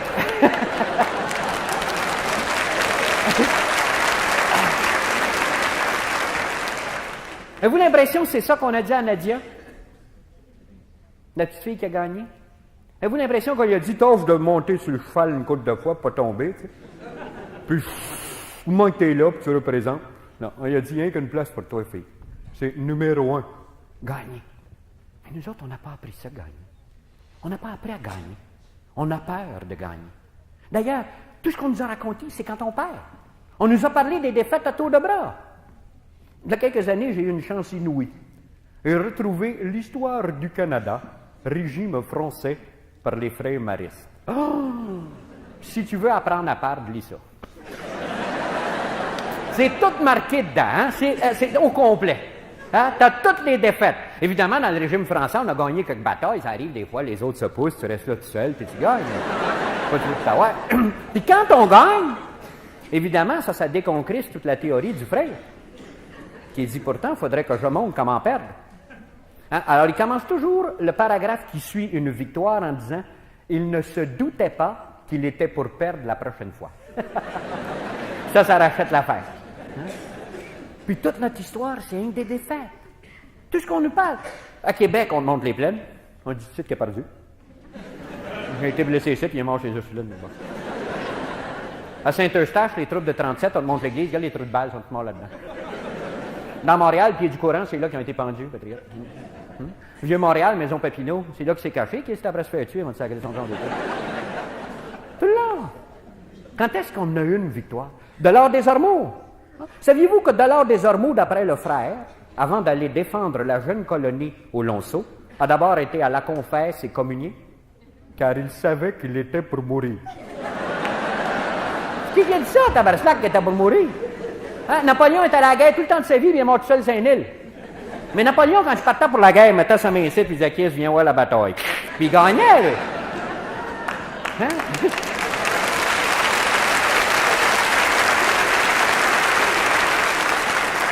Regardez nos héros, nos statues. À côté du Concorde, t'as la statue de Montcalm. T'as un ange pour tenir Montcalm. Enlève l'ange, Montcalm, c'est quoi. Il y a toujours un ange qui nous tient debout. Puis regardez en face, il y a un petit restaurant, je ne vais pas faire de publicité pour eux autres, mais ça s'appelle le Bonaparte. Hein? T'as un petit Napoléon à peu près de 4 kg. Cet hiver, il était pas du dans neige jusque-là, mais il était drette comme un piquant. Lui, il gagne. Puis juste en arrière de Montcalm, en arrière du Concorde, t'as Jeanne d'Arc. Elle est debout sur le cheval. Comment ça, nous autres, on n'a jamais été debout sur un cheval? Où est-ce qu'ils sont les statues où on nous montre debout? Où est dans notre histoire, ce bout-là, où on disait aux gens, gagner. Où on parlait de victoire. On n'en parle plus de victoire. On a peur de gagner. On a peur de montrer qu'on gagne. On a peur d'avoir des trophées dans notre vie. C'est toi quand il y a des trophées, qu'est-ce que les autres vont dire? C'est vrai.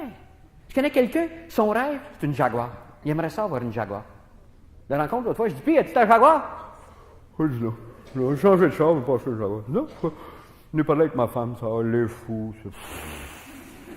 Les voisins vont jaser. Je t'ai acheté une Chevrolet. Pas le gros, le moyen, pas ça paraisse. Une couleur pas voyante. T'sais, on n'est pas obligé d'admirer tout chez les Américains, mais ils ont une chose d'extraordinaire, les Américains. J'ai jamais vu un Américain en Europe se faire passer pour un Polonais. C'est vrai? Il arrive avec sa gomme ballon, monsieur, puis il mange, puis il dit, I'm an American. What's the best? Hein? Puis il sort les greenbacks, puis il flippe. Hein?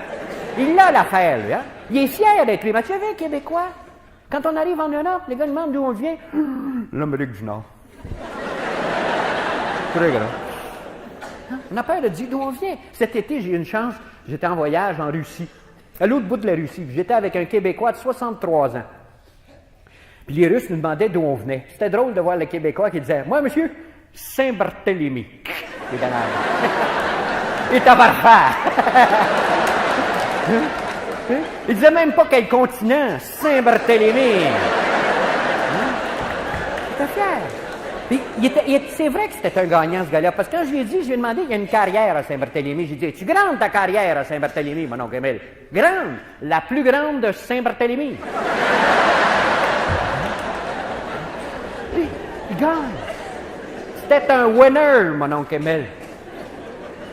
Mais nous autres, c'est pas ça, on a peur de gagner. On nous a enseigné à perdre. À perdre avec un sourire. Tu peux pas te les gagner, un humoriste, une longue saison. Qui c'est qui l'a dit que tu peux pas te les gagner? C'est écrit dans les livres. Ah non, mais c'est le même. C'est la moyenne. Hein? On travaille sur la loi de la moyenne. On nous montre à perdre. Il y a un gars extraordinaire qui vient encore, qui est un quart arrière au football américain, qui s'appelle Fran Tarkenton. Il y a un de mes amis qui m'a envoyé un petit livre d'ailleurs, je le remercie beaucoup parce que c'est formidable de lire la vie de ce gars-là. Hein? Il y a une petite plaquette de rien. Dedans, il dit « I don't have time for losing ». J'ai pas le temps de perdre. Nous autres, peut-être, on a un problème. On a trop de temps pour perdre. On a du temps de trop. On a des passe-temps. Et un des passe-temps, si tu fais. Ça fait un passe-temps comme le voilà quoi d'autre. Tu fais ça, tu peux pas toujours gagner. Fran Tarkenton raconte à un moment donné, on lui demandait comment ça fait que tu gagnes toi dans la vie, Tarkenton. Il dit, c'est facile, pourquoi je gagne? J'ai la victoire en dedans. Moi. Je le sais au départ que je vais gagner. Puis j'ai pas appris ça tout seul, il dit, j'étais haut de même. La première fois qu'on m'a mis un football dans les mains, le coach est venu, m'a mis un football, je me dit, hey, petit gars, c'est pas fait pour jouer ça. C'est fait pour gagner. Avec ça, tu peux gagner dans la vie. Puis pas de farce pour ce coach-là, monsieur, on gagnait. On aurait pu passer à travers un mur de briques pour ce coach-là, tellement on était convaincus qu'on voulait gagner. On ne gagnait pas tout le temps. Des fois, on perdait. On revenait dans la salle des joueurs, après, le coach ne disait pas un mot. Puis j'ai juste nous regardé de même. On venait à peu près haut de même. On disait, vers cela que la prochaine, on va gagner. Puis on gagnait! Mais évidemment, nos parents nous regardaient aller, puis disaient, ceci n'est pas normal. Après tout, la vie n'est pas une série de victoires. Il y a aussi des défaites. Il faudrait qu'ils apprennent à perdre sans se choquer. Avoir un bon tempérament. Pas garocher tout, casser tout quand tu perds. On commençait à convaincre les enfants à perdre. Puis il a dit cette phrase formidable qui serait bonne dans le Québec. Montre-moi quelqu'un qui perd avec un sourire. Je vais te montrer quelqu'un qui perd régulièrement. Puis nous autres, on perd avec un sourire. On ne gagne pas, on dit de toute façon, je ne le voulais pas. Non, moi, je le faisais juste pour l'humiliation, mais j'étais certain au départ, ça ne marcherait pas. C'est ça, on a appris à perdre avec un sourire. C'est pas ça qu'on aurait dû nous montrer. Puis nos propres vies sont faites comme ça. Puis on commence très jeune, hein? Très, très jeune à perdre. Vous rappelez-vous vos rêves d'enfant? Vous rappelez-vous vos rêves merveilleux d'enfant? Rappelles-tu le bateau que tu voulais avoir? Il était-tu bateau? Hein? À 3 ans, monsieur, le bateau. 45 pieds le bateau. 2 cabines, hein? 2 moteurs, 2 membres d'équipage. Hein? Puis ton père, qui est un peu taquin, dit comment est-ce que tu vas le faire passer dans la rivière? Tu dis, si la rivière n'est pas assez grande, père, on va creuser la rivière. Hein? Hein? Il n'y a pas de limite à la grandeur des rêves d'un enfant. Hein? Les rêves, quand tu es petit, c'est énorme. Il est là, ton bateau. Il est énorme. Tu es un winner quand tu es petit. Mais évidemment, tu deviens un adulte. Puis avec l'adulte arrive la maturité. Et avec la maturité arrive la petite boule des revenus. Là, tu dis, qu'est-ce la grosse boule des rêves, elle rentrera jamais dans la boule des revenus. T'es rendu un être mûr, quoi. T'es à la veille de tomber de l'arbre. Hein? Fait que tu dis, la solution la plus simple, c'est quoi? Rapetisse la grosse boule. Puis le gros bateau que tu voulais à 3 ans devient une chaloupe. Une verchère, mais avec une paire de rames neuves. Puis là, tu rationalises l'affaire. Tu dis, après tout, c'est tout à fait normal. Hein? Si tout le monde commence à avoir des gros bateaux, est-ce qu'on va aller avec la crise du pétrole? Hein? Les gens vont manquer de l'huile à chauffage. Tout à fait normal. Pour ça, pollution par le bruit. Tu vois, tout le monde a des gros bateaux, le vacarme que ça va faire sur le lac. Il n'y a pas que ça. La question d'exercice physique, la rame, c'est très bon. À 6 heures le matin, je fais de l'exercice, c'est pour me développer. Mais non, le fond, c'est quoi? C'est tu t'es rapetissé, fait. Tu t'es rapetissé, t'as rapetissé tes rêves. Des grands rêves. Je regarde des gens qui me disent, ils voudraient avoir la maison sans montagne. Puis tu les vois 25 ans après, sont alloyés au 2e dans le centre-ville. Je me dis, j'ai bien fait de ne pas l'acheter sur la montagne. J'étais un crise de trouble l'hiver, sablé à la côte, puis le déneigement. C'est bien mieux dans le 2e quand les toilettes bouchent, mais c'est pas tes toilettes, tu dis au boss, tes toilettes sont bouchées. Ben moins de ça. Mais dans le fond, c'est encore rapetissé. Savez-vous qu'on passe sa vie à se rapetisser? On passe sa vie à se faire des limites. On passe sa vie à s'encastrer. On passe sa vie à apprendre à perdre. On s'habitue à perdre. Savez-vous ce qu'il y a d'extraordinaire, le maître drapeau? Je l'ai trouvé l'autre fois. Il rapetisse jamais cette boule-là. C'est bien ça, pareil, hein?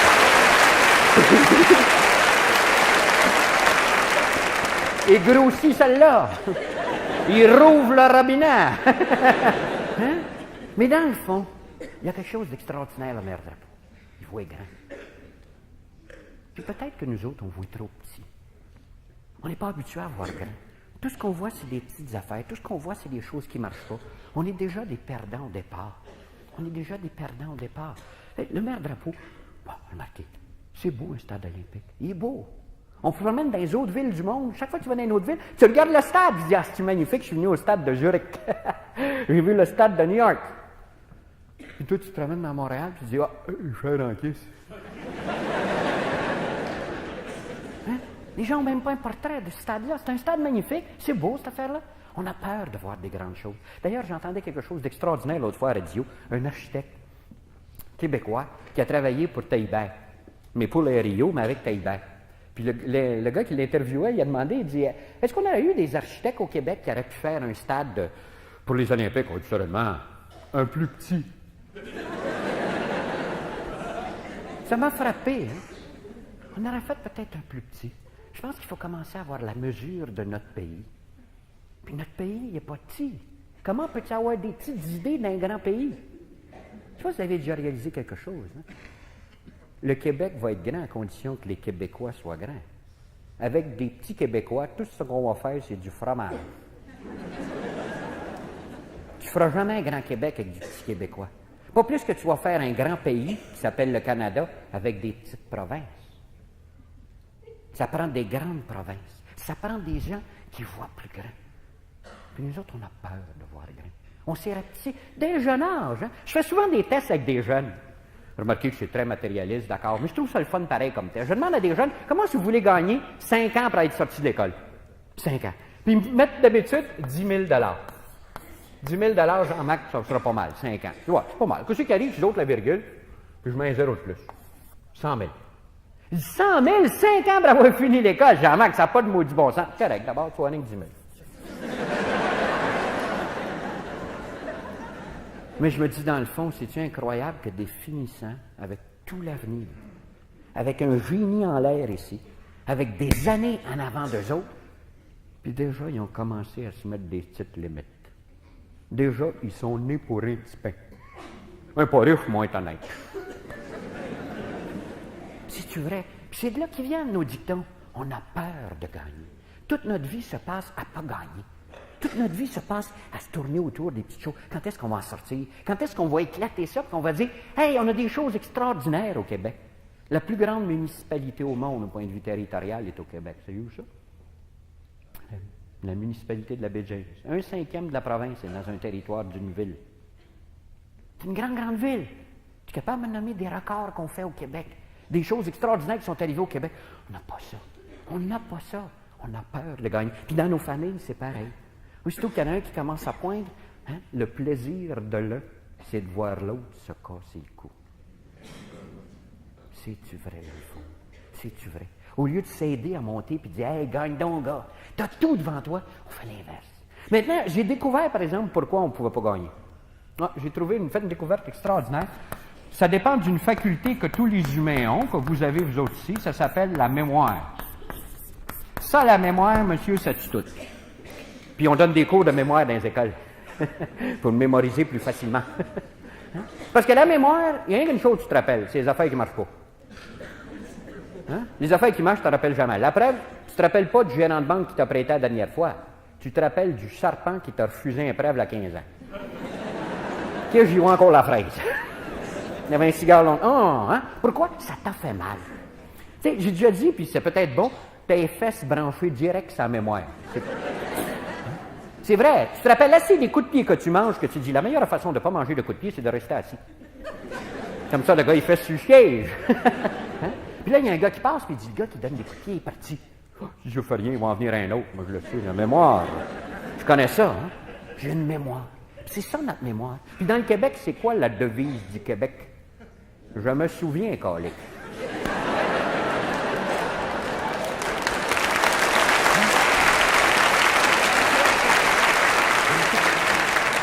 On est tout accrochés sur la mémoire. On se rappelle que des bouts qui ne marchent pas. On travaille ça tout le temps. Avez-vous déjà réalisé qu'un enfant ne prendrait pas à marcher s'il avait la mémoire? qu'un petit bébé qui marche, s'il y avait de la mémoire, il ne marcherait jamais. Il se pète la tête sur la chaise, il se pète la tête sur le frigidaire, il se pète la tête sur le poêle, il dit « OK, je continue de même, on va me tuer ici de certain. » Ça finirait là, il n'y a pas de mémoire, il se relève, il repart, puis tu dis « Il va se la péter encore, il n'y a pas d'erreur, hein? » Mais j'y pense pas. OK, faites un exercice. Ben, faites-les pas, c'est pas drôle, mais prenez un petit bébé, mets-le dans la cuisine, puis ouvre la porte de la cave. Ça prend entre 7 et 10 minutes. Il arrive juste en haut de la porte de la cave, il regarde en bas, il dit « Ouh, très joli en bas. » Hein? Il se pète la fraise, ça n'a pas de maudit bas. Il se fait mal, c'est pas possible. Tu le frottes, tu le cajoles un peu, 20 minutes après, il est congelé. Remets-le dans la cuisine, rouvre la porte de la cave. Le même scénario, 7 à 10 minutes, il arrive à la même place. Il dit « Ouh, très joli en bas. » Je l'ai encore. Là, tu te rends, je dis « Qu'est-ce qu'il est malade, cet enfant-là? Ça fait 2 fois qu'il tombe là, en 20 minutes, il fallait l'examiner, il a tombé sa tête. » Tu réalises pas que l'enfant est après à apprendre à descendre dans la cave.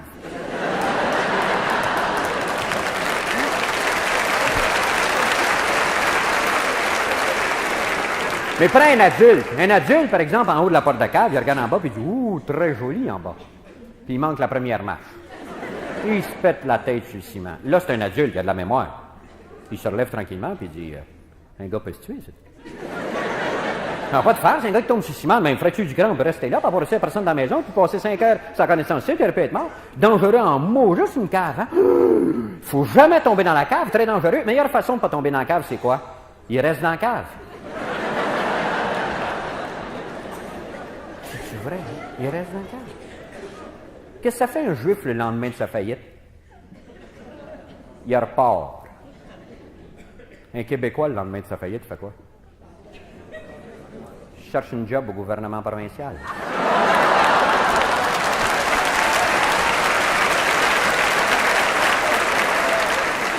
Il devient un expert du ministère de l'Industrie et du Commerce. Tu dis, je pense de partir, tu dis, veux-tu que je te parle de mon cas? Rien de cet œil. Avez-vous déjà réalisé que la plus grosse pâtisserie du Canada est à Sainte-Marie-de-Beauce? Hein, c'est ça? Il n'y a aucune raison que je sois là. Il n'y a pas de sucre dans le bout, la farine n'est pas terrible, les Beaucerons ne mangent pas des gâteaux effrayants, les routes sont pas bonnes, il n'y a pas de marché, il y a tout con. Il y a juste une affaire, le père Vachon, lui, il y avait une raison pour être là. C'est à côté de chez eux. Sors de chez eux, non, t'as pas de sous. Hein, c'est parfait! Il l'avait! On a-tu été chanceux qu'il n'a pas fait appel à un conseiller? Il n'aura jamais parti. Non, le gars, il aurait dit, il a tout expliqué pourquoi, ça ne marchera pas. Mais lui, il n'a pas fait appel à un conseiller, il est parti. Avez-vous déjà réalisé pourquoi un finissant de l'école des hautes études ou de Laval, en commerce, ne part jamais en affaires? Il étudie pendant 1 an la loi de la faillite, okay, c'est pas pour partir. Il sait comment ça marche!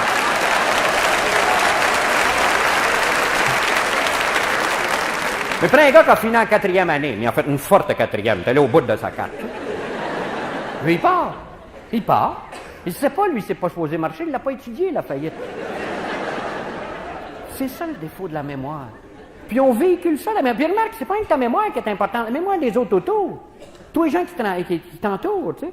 Tu reviens d'un pep talk extraordinaire, tu arrives à la maison, tu dis à ta femme, là, elle l'est. Watch-toi, là, demain, ça va revoler. Elle dit, ouais, comme hier. Vous décomprez sa patente. Hein? C'est sa mémoire. La mémoire de l'autre fait pareil. Puis on passe de mémoire en mémoire. Notre collectivité a une mémoire.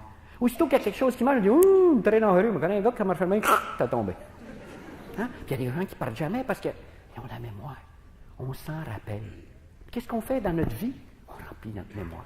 On remplit notre mémoire continuellement. Les journaux, les revues, les nouvelles. Hein? Tu écoutes les nouvelles à 6 heures le soir. Ta mémoire se remplit. D'autres affaires qui arrivent.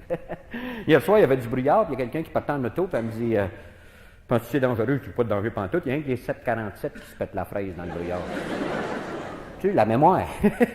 Toi, c'est un Dodge, ça va passer. Mais la mémoire, les gens n'ont pas en mémoire comme ça. Hein? On est accroché continuellement sur notre mémoire. Si on pouvait avoir autre chose, ça devient tellement, ta mémoire tellement prise, qu'à un moment donné, tu n'oses plus rien faire, parce que tu as des expériences méchantes, mauvaises de chaque côté. Tu deviens comme avec des œillères. J'ai déjà parlé de mon expérience, il y en a qui la connaissent certains, je fais rien, je la redonne pareil. Mon expérience de barracuda, extraordinaire. Dans le sud, il y a des spectacles de poissons, tu sais, ils font des pestacles de poissons. Puis un jour, j'assistais à un pestacle de poissons. Puis là, j'arrive, t'as un aquarium, c'est circulaire, un aquarium à peu près 20 pieds de diamètre. Puis dans l'aquarium, il y a à peu près 3 pieds et demi d'eau. Puis dans l'aquarium, on a mis un barracuda. Ben, je ne peux pas te t'avoir le dessin et le reste, mais c'est un barracuda. Un barracuda. Long de même, c'est un petit barracuda. Un barracuda vient bien plus gros que ça, 70-100 livres, un barracuda. Hein? Mais même petit de même, ce barracuda-là, il a déjà la bouche longue de même, puis il a déjà les dents grandes de même. Puis ça a une grande qualité, les barracudas, ça aime beaucoup la peau, ça mange les doigts, c'est très fort. Là, d'ailleurs, le gars qui te vend des tickets, il est à manger de même. Tu dis aux enfants, mettez pas vos doigts dans le lot, le poisson, il est là. Hein? Puis en plus, pour te prouver que le poisson est bien là, on l'a affamé, le poisson. Hein? Ça fait 2-3 jours qu'il n'a pas mangé. L'eau est claire. Hein? Puis quand tu arrives, on te donne des espèces de... Ben, on ne te donne pas, c'est aux États-Unis. On te vend des espèces de... aux États-Unis. On te vend des espèces de petits sacs de miettes de pain que tu garoches sur l'eau. Puis les miettes n'ont pas de chance de toucher à l'eau que le poisson sort les chercher. À une vitesse incroyable. Hein? Tellement qu'au bout de 20 minutes, il a sauté tellement ce barracuda-là que tu te demandes s'il n'y en a pas 5-6 dans le bac. N'est qu'un, mais il a faim puis il est vivant. Quand tu fais une demi-heure, tu garoches des miettes, un gostan. Là, les gars viennent puis ils disent, maintenant, vous allez voir le pestacle. Là, ils prennent une plaie de glace puis ils divisent l'affaire en deux. Puis de l'autre côté, ils mettent un tout petit poisson qui s'appelle un merlan. Ça, des barracudas, c'est fou de ça, des merlans. Ils aiment beaucoup, beaucoup les merlans. Aussitôt que le merlan il touche à l'eau, qui départ, hein, une espèce de vitesse. Hein, bedingue dans la vite. Il se pète la fraise, là, vite, vibre, monsieur. Puis il recommence, juste bedingue dans la... Mais c'est pas fou, un barracuda. Au bout de 3-4 fois, il dit, OK, je continue de même, moi me tuer, moi, c'est certain. C'est quelque chose de pas normal. Puis là, tu le vois partir, puis il met un break. Puis il touche la vitre. Puis là, il revient. Puis tranquillement, il commence à faire une espèce de périple tout le tour de la vitre. Il est après à apprendre qu'il y a une vitre. Hein? Il se promène. Il commence rapidement, puis il va de moins en moins vite. Pendant ce temps-là, le merlan, je ne vous dis pas ce qu'il fait, mais il le fait. Il a des culottes brunes. Il est très triste, le merlan. Parce que quand il va à la vitre, il va venir à une maudite vitesse. Au bout de 3/4 d'heure, ils viennent, les deux gars, puis ils ôtent la vitre. Puis Kid, il continue à tourner. Ça, il prend 24 heures avant d'oser traverser. La vitre est rendue là. Tu sais, tu t'approcherais de lui et tu dirais, hey, il n'y a plus de vitre, je ne fais rien, on va en mettre un autre, je les connais. Il est branché sa mémoire. Il vient de se brancher sa mémoire. Puis malheureusement, c'est ce qu'on fait. On se branche sur la mémoire.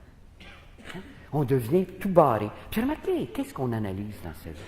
Qu'est-ce qu'on y met? C'est où la solution pour vaincre ça, la mémoire? Les gens me disent, Jean-Marc, qu'est-ce que tu ferais pour de la mémoire? La mémoire, c'est facile. Commence à y mettre des succès. Oublie toutes les défaites du passé. Lis jamais des affaires de défaites.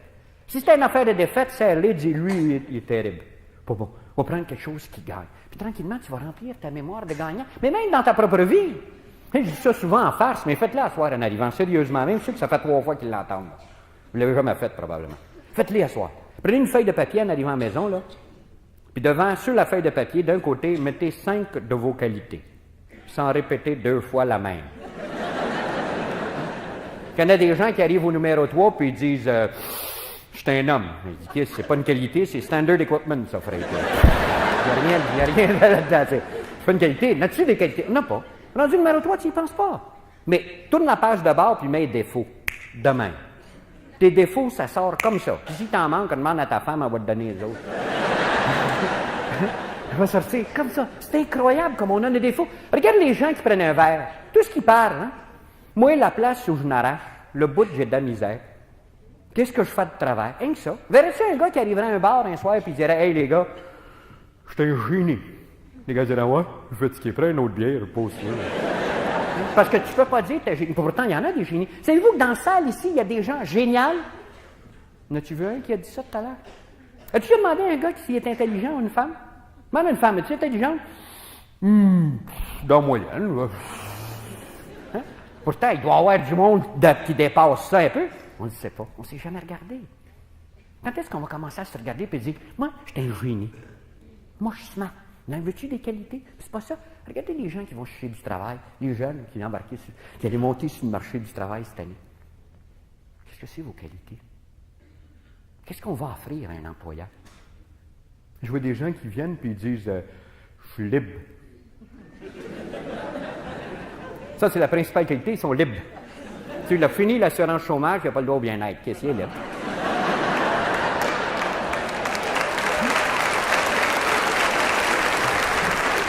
Mais c'est pas ça la qualité. La qualité de base, c'est qu'est-ce que t'es comme homme. Et vous, Golda Meir disait une chose extraordinaire. Lisez ça, cette vie-là, c'est une vie formidable. La vie de Golda Meir par elle-même, à part ça. C'est bien le fun. Elle demandait à ses enfants, elle leur a jamais demandé ce qu'ils feraient plus tard. Non, elle demandait ce qu'ils seraient. Puis je pense que c'est ça qui nous manque. On ne sait pas qui on est. On essaie de faire des choses, puis on oublie d'être.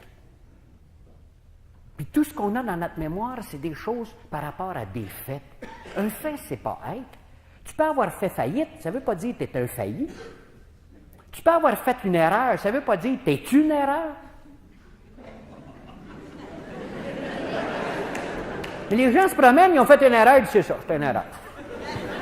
Puis ils viennent tellement bâtis là-dedans, ils viennent tellement entrer dans leur mémoire qu'ils n'osent pas en sortir. Ça devient comme une image. Vous savez qu'il y a un gars qui a fait une étude extraordinaire de ces gens-là. Voyez-vous ces gens-là qui ne s'aiment pas à l'intérieur parce qu'ils se pensent des erreurs? Tu vois arriver chez eux le soir, hein? Putain, il te donne un coup de pied au chien, monsieur. Le chien prend le vagues. Sacre affaire. Il ne sait pas pourquoi il mange un coup de pied, ce chien-là. C'est vrai. Il a fait une erreur, il a passé là à 5h10. C'est ça. Hein? Mais pourquoi on fesse le chien? C'est parce qu'on ne s'aime pas. Puis pourquoi on ne s'aime pas? C'est parce qu'à l'intérieur de notre mémoire, on s'est bâti un dossier négatif. Il y a un gars qui a fait une découverte extraordinaire il y a à peu près une quinzaine d'années, je pense. Une quinzaine d'années. Une découverte fantastique. C'est un chirurgien en chirurgie plastique. Ça, c'est le gars qui rapetisse les bouts trop gros puis grossit les bouts trop petits. Puis il disait, moi, la job, c'est extraordinaire. J'ai une job en or. C'est une job pas possible. Il dit, il y a des gens qui arrivent chez nous, par exemple, au bureau, là, tout triste, puis ils disent, docteur, ça ne marche pas pantoute mon affaire. Je dis, non, qu'est-ce qu'il y a? C'est les oreilles. J'ai des trop grandes oreilles, docteur. Regardez-moi cette grandeur d'oreille-là, c'est pas possible. Le monde ne me regarde pas, il regarde avec mes oreilles. C'est tellement vrai, tout à l'heure, votre secrétaire, elle m'a pas dit bonjour, elle a juste fait, j'ai dit, ça y est, les oreilles, ça vient des voir, hein? C'est pas des fers, c'est plus fort, docteur, ça n'a pas de bon sens, je peux pas vivre avec des oreilles de même. Puis il dit, moi, je regarde le gars comme médecin, puis ils sont pas si écartés que ça. Moi, en tout cas, si ça peut l'aider. Petite opération, je dis au gars, couche-toi, gosse de chaque bord, tasse les oreilles, envoie le gars en vacances. Le gars revient 3 mois après, monsieur, la chemise de couleur, la cravate de couleur, il dit, hey, c'est parfait. Doc, vous m'avez sauvé, c'est extraordinaire, Doc, je me sens un autre homme. Je me dis, c'est formidable, hein? Tu gosses les oreilles d'un gars, tu changes un gars. Mais ce qui me fatiguait, c'est le cas identique, du gars qui arrivait en chemise blanche, même problème d'oreille. Pour l'aider, je le couchais, gossais, voyais le gars en vacances. Le gars revenait aussi triste qu'avant. Puis il disait, docteur, ça va marcher. C'est comment ça? On est encore écartés, docteur. Mais je disais, ben non, ils n'ont pas écarté, c'est parfait, la cicatrice paraît plus. Ils disaient, oui, mais ils sont encore bien écartés. Ben, je dis, voyons non, je continue à gosser, ils vont rentrer dans la tête, tu ne seras pas beau pantoute. Mettre du poil par-dessus, je vais être très, très beau, c'est parfait. Puis le gars, moi, je suis né avec des grandes oreilles, je vais toujours avoir des grandes oreilles. Puis je me disais, comment ça se fait que dans un cas, ça a changé de gars, puis dans l'autre, ça ne l'a pas changé? Savez-vous qu'est-ce qu'il a trouvé? Il a découvert qu'à l'intérieur de toi, tu as une image de toi. Que ta mémoire fait, en fait. Une image de toi. L'image de gars qui marche ou l'image de gars qui ne marche pas. L'image de gars plein d'erreurs ou l'image du gars plein de succès. Puis si tu as une image pleine d'erreurs, qu'est-ce qui t'arrive quand tu as un challenge? Tu dis, pour moi, ça ne marchera pas. Malchanceux comme ça, moi, je suis certain que ça ne marchera pas. Non, mais je l'ai déjà essayé, d'ailleurs, ça n'a pas marché. Tu vois, je peux bien l'essayer, bah, une soirée, je vais le manquer. Je le manque tout le temps. Puis deux semaines après, tu reviens et tu dis, bah, je l'ai manqué. Oui, tu sais, ça ne marche pas. Je suis pas capable. Tu as bâti une image négative. Puis c'est pas ça, dans le fond, qu'on a. Notre mémoire, avec tous nos insuccès, avec je me souviens de mes défaites, c'est pas ça que ça a fait une image inverse. Au lieu de se voir gagnant, on se voit perdant.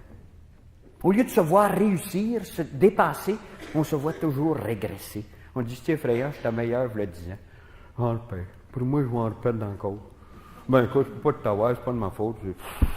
Ça a mal été, puis je suis né au mauvais temps. Je suis dans le mauvais cycle.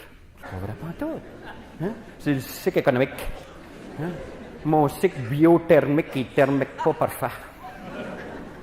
Puis chez moi, scorpion, ça marche jamais. Ça poignera jamais. Regarde, un scorpion, je vais encore tout le défaire. Tu vois, je suis scorpion, je défais tout. Regarde-moi bien partir à le défaire. Puis le gars le défait. Il dit, vois-tu, scorpion, il est défait. Puis on fait ça toute sa vie.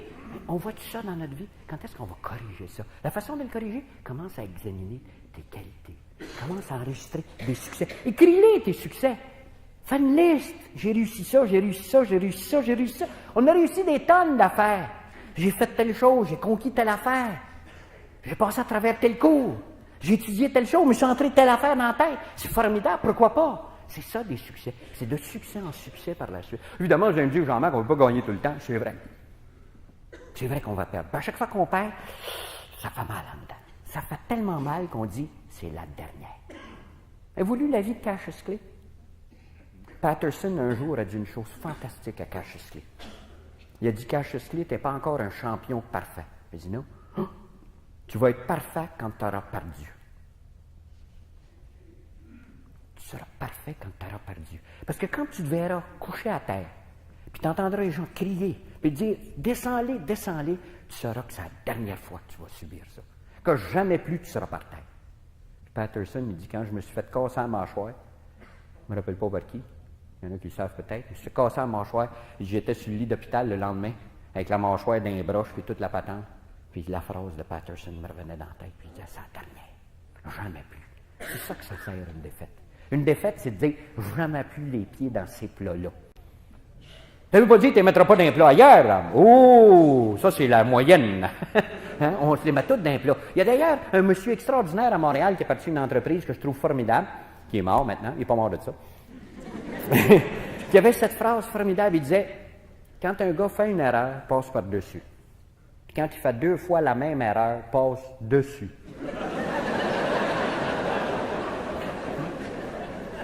Puis je pense que d'avoir fait une erreur, il n'y a rien de grave là-dedans. On en fait tous. C'est de continuellement la répéter, ça c'est plus grave. Mais d'apprendre d'une erreur, c'est extraordinaire. C'est toujours les bouts de toffe qui fait que tu apprends. Une partie des choses, du moins. Moi, je peux vous dire que dans ma propre vie, pour parler des expériences personnelles, c'est les bons coups de pied que j'ai mangés, puis j'en ai mangé des fantastiques, qui m'ont fait avancer. D'ailleurs, avez-vous déjà réalisé qu'un gars qui mange un bon coup de pied, là, bien appliqué, n'ai jamais vu un reculer, moi. Ah, il avance au moins de 2 pieds. Puis ce qui est extraordinaire, c'est que t'es 2 pieds en avance sur le gars qui a fessé. Non, c'est vrai. Quand tu le regardes, tu dis, le problème, c'est que tu restes là. Manger un bon coup de pied, c'est pas grave. Tu vas continuer pareil. Tu vas progresser pareil. Ce qui est important, par exemple, c'est de dire, à ce temps, je continue. Oh, remarquez que c'est tough. Que c'est difficile. Oh, ça, j'ai pas d'erreur. Mais réussir puis se dépasser quand c'est facile, il n'y a rien là. Tu sais, ça ne prend pas une grosse somme de courage pour changer de palmier dans le sud. Tu sais, quand tu dis que j'ai changé 4 fois de palmier cet après-midi, il ne faut pas dire que tu es un gars courageux. Donc, courage, c'est quand tu n'arraches, ça va mal, puis tu dis, tabarnouche, je vais passer au travail. C'est ça. Puis ça, cette image-là peut te rester dans la tête de dire, hey, je suis parti de là, puis je suis rendu là. Hein. C'est parce que j'ai reculé que j'ai prouvé quelque chose que j'étais capable de le refaire. Puis je vous parle de choses que j'ai vécues. Hein? De choses que j'ai vécues. C'est jamais facile. C'est jamais facile. Mais c'est ça le bout. C'est comme ça que tu avances. Hein? Moi, de janvier l'an passé, pas cette année, l'an passé, j'ai joué au tennis. Puis à mon âge, je ne devrais jamais jouer avec un plus jeune que toi. Ça, c'est la première erreur. La deuxième erreur, c'est que j'ai fait courir un peu le plus jeune, qui a dit après, « Pépé, prépare-toi, maintenant tu vas courir. » Puis je sais pas que j'avais ce matin-là, mais à 251 livres, j'avais des ailes. Là. Je courais à une maudite vitesse, hein, d'un bord puis de l'autre, ça y allait. Puis à un moment donné, je l'ai pogné d'un bord, puis là, j'ai couru pour la poignée de l'autre. Puis là, le problème, c'est que je courais plus vite que mes jambes, ils voulaient courir. Hein? Les freins manquaient. Puis vous autres, vous ne savez pas à quelle vitesse une clôture de tennis s'avance sur toi. Moi, je la voyais venir, la caisse de clôture, puis hein? Je n'ai pas sauté par-dessus, je suis rentré dedans. J'ai tout décompressé mon épaule. Complètement. Puis je me suis fait opérer, évidemment. Et puis, d'ailleurs, elle ne lève pas plus haut que ça, c'est pas grave. Alors, je me suis fait opérer, puis j'étais à la maison 3-4 jours après l'opération. Hein? J'étais après venu fou. Hein? Je pleurais. À un moment donné, je dis à ma femme, je dis, faut que je continue, faut que je donne une conférence quelque part, faut que je fasse quelque chose, on est fou. J'ai dit, j'ai quelque chose à Québec vendredi, je m'en vais à Québec vendredi. On va partir jeudi soir, je donne ma conférence. La femme m'a dit, bon, on est peut-être venu de vérifier avec le médecin. J'ai dit, oui, on va vérifier avec le médecin. Alors, je suis allé voir le médecin à l'hôpital. Puis j'ai dit, Doc, moi, je vais donner une conférence vendredi. Ça peut-il marcher? Je vais aller en avion. Il dit, oui, c'est très bon, Jean-Marc. D'ailleurs, t'es mieux d'aller parce que tu vas peut-être faire une dépression. Tu souffres d'anémie à l'heure actuelle. On t'a pas donné de transfusion. Tu as perdu beaucoup de sang, mais ça va revenir. Mais mets-toi une chaise à côté pendant que tu parles, en cas que tu tombes sans connaissance. Tu sais. Un gars encourageant, quoi, tu sais. Puis, il m'a encouragé. Alors, j'ai dit, bon, ben, je vais. Ça y est. Alors, on part. Céline puis moi, pour l'avion le soir. On arrive à l'auberge des gouverneurs, prendre une chambre. Il faut vous dire que je dormais assis à ce moment-là. Tu dors pas bien assis. Le moindrement que je bougeais, ça faisait mal. C'était pas durable. Chez nous, je m'étais bâti un peu, mais c'est-à-dire, c'est Céline qui avait bâti ça, des espèces d'oreillers puis de sièges, puis ça se tenait un peu. Mais j'ai pas tout transporté ça à l'auberge. Quand je suis arrivé là, c'était pas le bon siège, c'était pas le bon oreiller, pas le bon coussin. Ah, c'était pas dormable. Il était après 5 heures du matin, me promenant dans la chambre de même, la main comme ça. Puis ça n'a pas de mot. Ma femme s'est levée, elle dit, qu'est-ce que tu fais là? Ah, j'ai pas dormi, je dors pas. Ça marchera jamais, je sais jamais. Elle dit, comment ça? Je dis, gars, il est 5 heures le matin, puis je marche. Elle dit, puis, t'es où debout de 5 heures? Rien de différent là. Où réveillé à 5 heures? Ah ouais, habille-toi, là, on donne une conférence, on commence en 9 heures. Puis je me suis habillé, hein, j'ai fini à 10h30 ce soir. Quand je suis rentré dans la chambre, la main comme ça, je suis rentré dans la chambre en disant, sacrifice, c'est extraordinaire d'aller un peu plus loin. J'ai essayé quelque chose de plus. J'ai fait quelque chose de plus. Maintenant, je le sais, je suis meilleur que je pensais. C'est ça qu'il y a d'extraordinaire. Puis ça vient à force d'essayer, puis d'enregistrer les fois que tu le fais. Mais comment veux-tu le faire? C'est à chaque fois que tu as un coup de pied, tu restes assis là. Tu n'iras jamais plus loin. Tout ce que tu vas te rappeler, c'est le coup de pied. Tu ne te rappelleras jamais le mouvement que tu as fait après. Puis malheureusement, c'est que ça. D'ailleurs, le gars qui te donne le coup de pied, vous avez réalisé qu'il peut vous rendre service? Il vous rend un mot de service, des fois. Moi, je trouve que c'est extraordinaire. Depuis le 15 novembre, on a un coup de pied. Ils nous ont rendu service à tout le Canada. Parce que ça a forcé un gars à l'autre bout du pays à dire tabarnak, pourquoi? Pourquoi un grand Canada? Ça a forcé ça. Ça fait mal, par exemple, parce que ça remet tout en question, puis c'était tellement facile avant. Sans disant que ça existe, mais là, tout d'un coup, je me dis pourquoi? C'est fatigant, les questions de pourquoi. Hein? C'est fatigant. C'en est un coup de pied. Avez-vous vu le film de Sergio Leone, Mon nom est personne? Vous vous rappelez la petite fable? Hein? Formidable, petite fable-là. Extraordinaire. Hein? C'était un petit oiseau l'hiver qui se promenait dans le champ. Le petit oiseau fait pit, pit, pit. Il gelait le petit oiseau. Puis là, une grosse vache qui passe à côté, puis il voit le petit oiseau. Il dit, fais pitié, ce petit oiseau. Il jette. Pour le réchauffer, il lève la queue, puis lance une bouse extraordinaire sur le petit oiseau. Hein? Alors, le petit oiseau se retrouve tout en chaleur. Pit, pit, pit. Il est parfait. Mais il y a un coyote qui passe autour, puis qui entend ça. Mais il dit, mon Dieu Seigneur, ça passe. Pas l'habitude de faire de bruit. Pour moi, il y a quelque chose à l'intérieur. Hein? Gratte un petit peu, il trouve l'oiseau. Il le lave, puis il le bouffe. La moralité de l'histoire, c'est le gars qui te met dans la merde. Il te veut peut-être du bien. C'est le gars qui t'en sort qui est dangereux.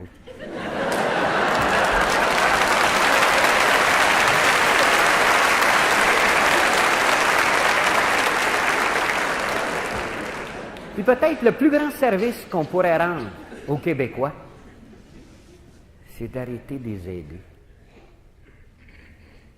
Parce que peut-être qu'on leur rend un mauvais service. On se rend un mauvais service en enlevant ce sens des responsabilités. Et j'ai une phrase que j'emploie beaucoup dans le Québec. Le bon Dieu aide ceux qui veulent s'aider. Puis le gouvernement aide ceux qui ne veulent pas. C'est tough de dire à quelqu'un « démerde-toi », mais c'est extraordinaire. C'est extraordinaire parce que s'il comprend dans le bon sens, c'est formidable l'image qu'il va commencer à bâtir de lui. L'image de quelqu'un qui est capable de subvenir à ses moyens. Comment veux-tu apprécier des dents si c'est les autres qui les entretiennent? Comment apprécier ta santé si ça ne coûte rien quand tu es pété? C'est des questions de base, hein? Des questions fatigantes, mais dans le fond, c'est ça. C'est ça qu'on n'a pas à l'heure actuelle. On a perdu ce sens-là.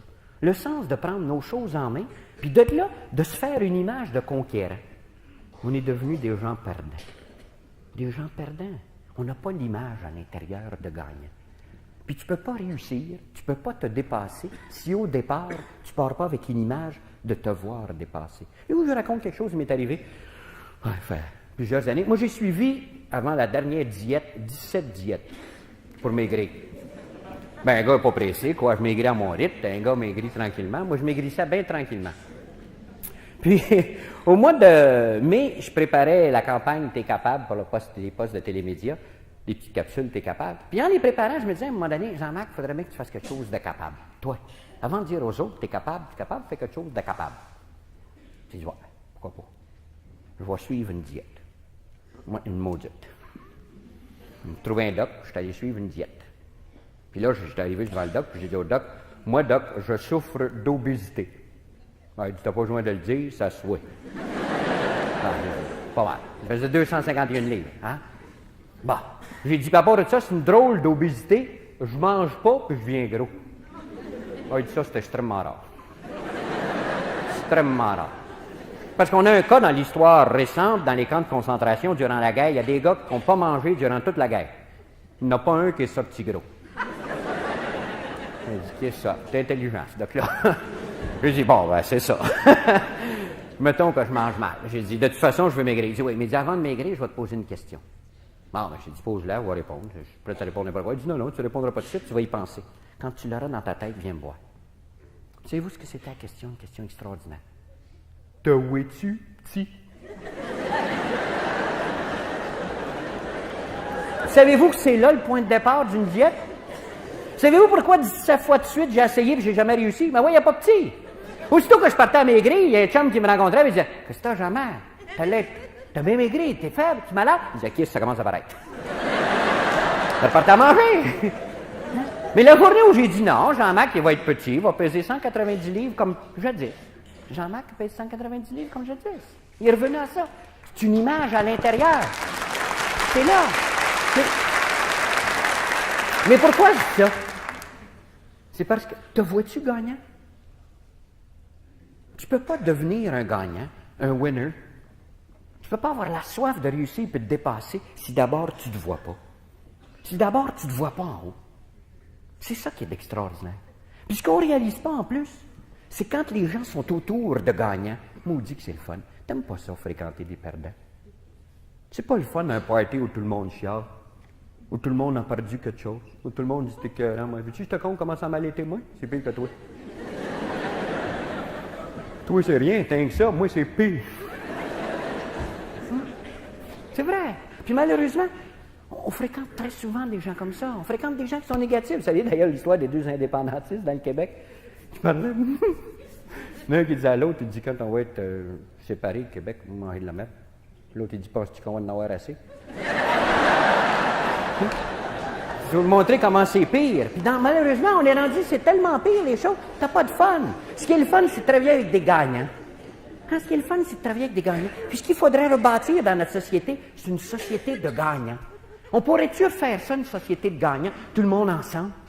Une société dans laquelle on se verrait gagnant d'abord. On se voit-tu arriver à une maturité, comme peuple, à une maturité d'un peuple qui prend ses choses en main, qui ne compte pas sur les autres, qui ne dit pas, ben, les multinationaux, c'est rien fait là. Le faire répéter. Les Japonais sont partis. Hein? Les Japonais, eux autres, ils ne comptent pas sur les autres. Ils comptent sur les Japonais. Hein? Puis il y en a une hospice de voyage au Japon, au juge. Hein? Ils sont tous là, d'ailleurs, quasiment. Ils se tiennent tous là en gang. Hein? Mais il y en a un paquet. Mais eux autres, ils ont une image de gagnant. Nous autres, c'est ça qu'on n'a pas. Puis tu ne peux pas faire une image d'une collectivité gagnante sans que chacun des individus soit gagnant. Mettre tous des perdants ensemble, ça ne fera pas un gain, ça va faire une plus grosse part. Hein? Puis si nous autres, personnellement, réussir chez nous, réussir au Québec, c'est pas quelque chose d'une responsabilité personnelle, quelle que soit une partisanerie politique. Là, je ne parle pas de politique, je parle de toi. Si toi, tu ne gagnes pas, comment est-ce que tu veux que le reste gagne? Ça ne fera jamais des gagnants. Si on ne peut pas avoir à l'intérieur d'une famille une image de gagnant, c'est plus le fun. Puis la famille, d'ailleurs, n'est pas le fun. Regardez les familles qui se défont. Les familles qui se déconcrissent. Qu'est-ce qui arrive, en fait? C'est qu'il y a trop de perdants. Puis les responsables des perdants, les plus grands perdants sont qui? Ceux qui donnent plus l'image de perte, c'est malheureusement très souvent nous autres, le pays par la main. On n'a pas l'image, nous autres. Pourquoi? On ne s'est pas fait gagnant. On est né pour un petit pain. On n'est pas riche, on va être honnête. Puis t'as plus de fun. Puis t'as plus de fun à rester là. Les enfants s'en vont les uns après les autres, puis ils ne reviennent plus. Parce qu'ils disent, quand j'y vais, tabarnak, ça va, c'est mal. Toute l'affaire tombe à chaque fois qu'on rentre là. On va pas rentrer. Puis ils ont raison, dans le fond. C'est ça, une image de gagnant. On a chacun cette responsabilité-là. Chacun est bâti autour de cette responsabilité-là. Puis il y a peut-être une histoire qu'on pourrait peut-être se donner en finissant. Une histoire extraordinaire, que j'ai inscrite dans le livre d'ailleurs, vous pourrez relire. C'est l'histoire de l'anthropologue américain. Un anthropologue américain qui a travaillé 14 mois en Amazonie à étudier les relations humaines dans les tribus primitives. Puis tout le long qu'il était là-bas, on y avait fourni une vieille femme qui servait de femme de ménage, de cuisinière, etc., qui le suivait. Cette femme-là connaissait très peu l'anglais et le français, savait ni lire ni écrire. Puis pourtant, pendant 14 mois, elle l'a suivi. Pendant 14 mois, elle l'a suivi pas à pas. C'était extraordinaire. Elle ne lâchait pas des poils. C'était pas des faces, elle était toujours autour. Hein? Le soir, il travaillait sur sa lampe à pétrole, elle était dans l'ombre, elle le regardait faire. Jamais un soir, elle s'est couchée avant lui. Au bout de 14 mois, quand le gars a décidé de revenir en Amérique, il a demandé au moins, pourquoi tu me regardes demain? Qu'est-ce que tu faisais à me regarder comme ça tous les soirs? Puis elle a dit cette phrase extraordinaire, en mauvais anglais, mais qui est formidable. Elle a dit, « I love me best when I'm with you. » Je m'aime plus quand je suis avec toi. Je me sens plus moi quand je suis avec toi. Mais c'est peut-être ça la vie. Comment peux-tu te sentir plus toi avec un perdant? Avec une perdante? Comment dans le Québec on va se sentir plus nous autres si on est tous des perdants? C'est ça qui est d'extraordinaire. Ce soir, on est 1500 ici. 1500 gagnants. 1500 qui veulent gagner. On peut révolutionner la société si d'abord on fait la première révolution ici. La première révolution de dire, tabarnak, j'ai tout pour réussir. J'ai tout. J'ai le temps, j'ai la santé, tout est à portée de la main, tout peut marcher. J'ai tout. Puis je vois des gens qui reculent. Pourquoi ça? C'est ça gagnant. Puis c'est à ce moment-là qu'on pourra dire tout le monde ensemble, I love me best when I'm with you. C'est ça. C'est le point de départ, c'est le point d'arrivée. Puis moi, ce soir, en finissant, I love me best when I'm with you. Des gagnants!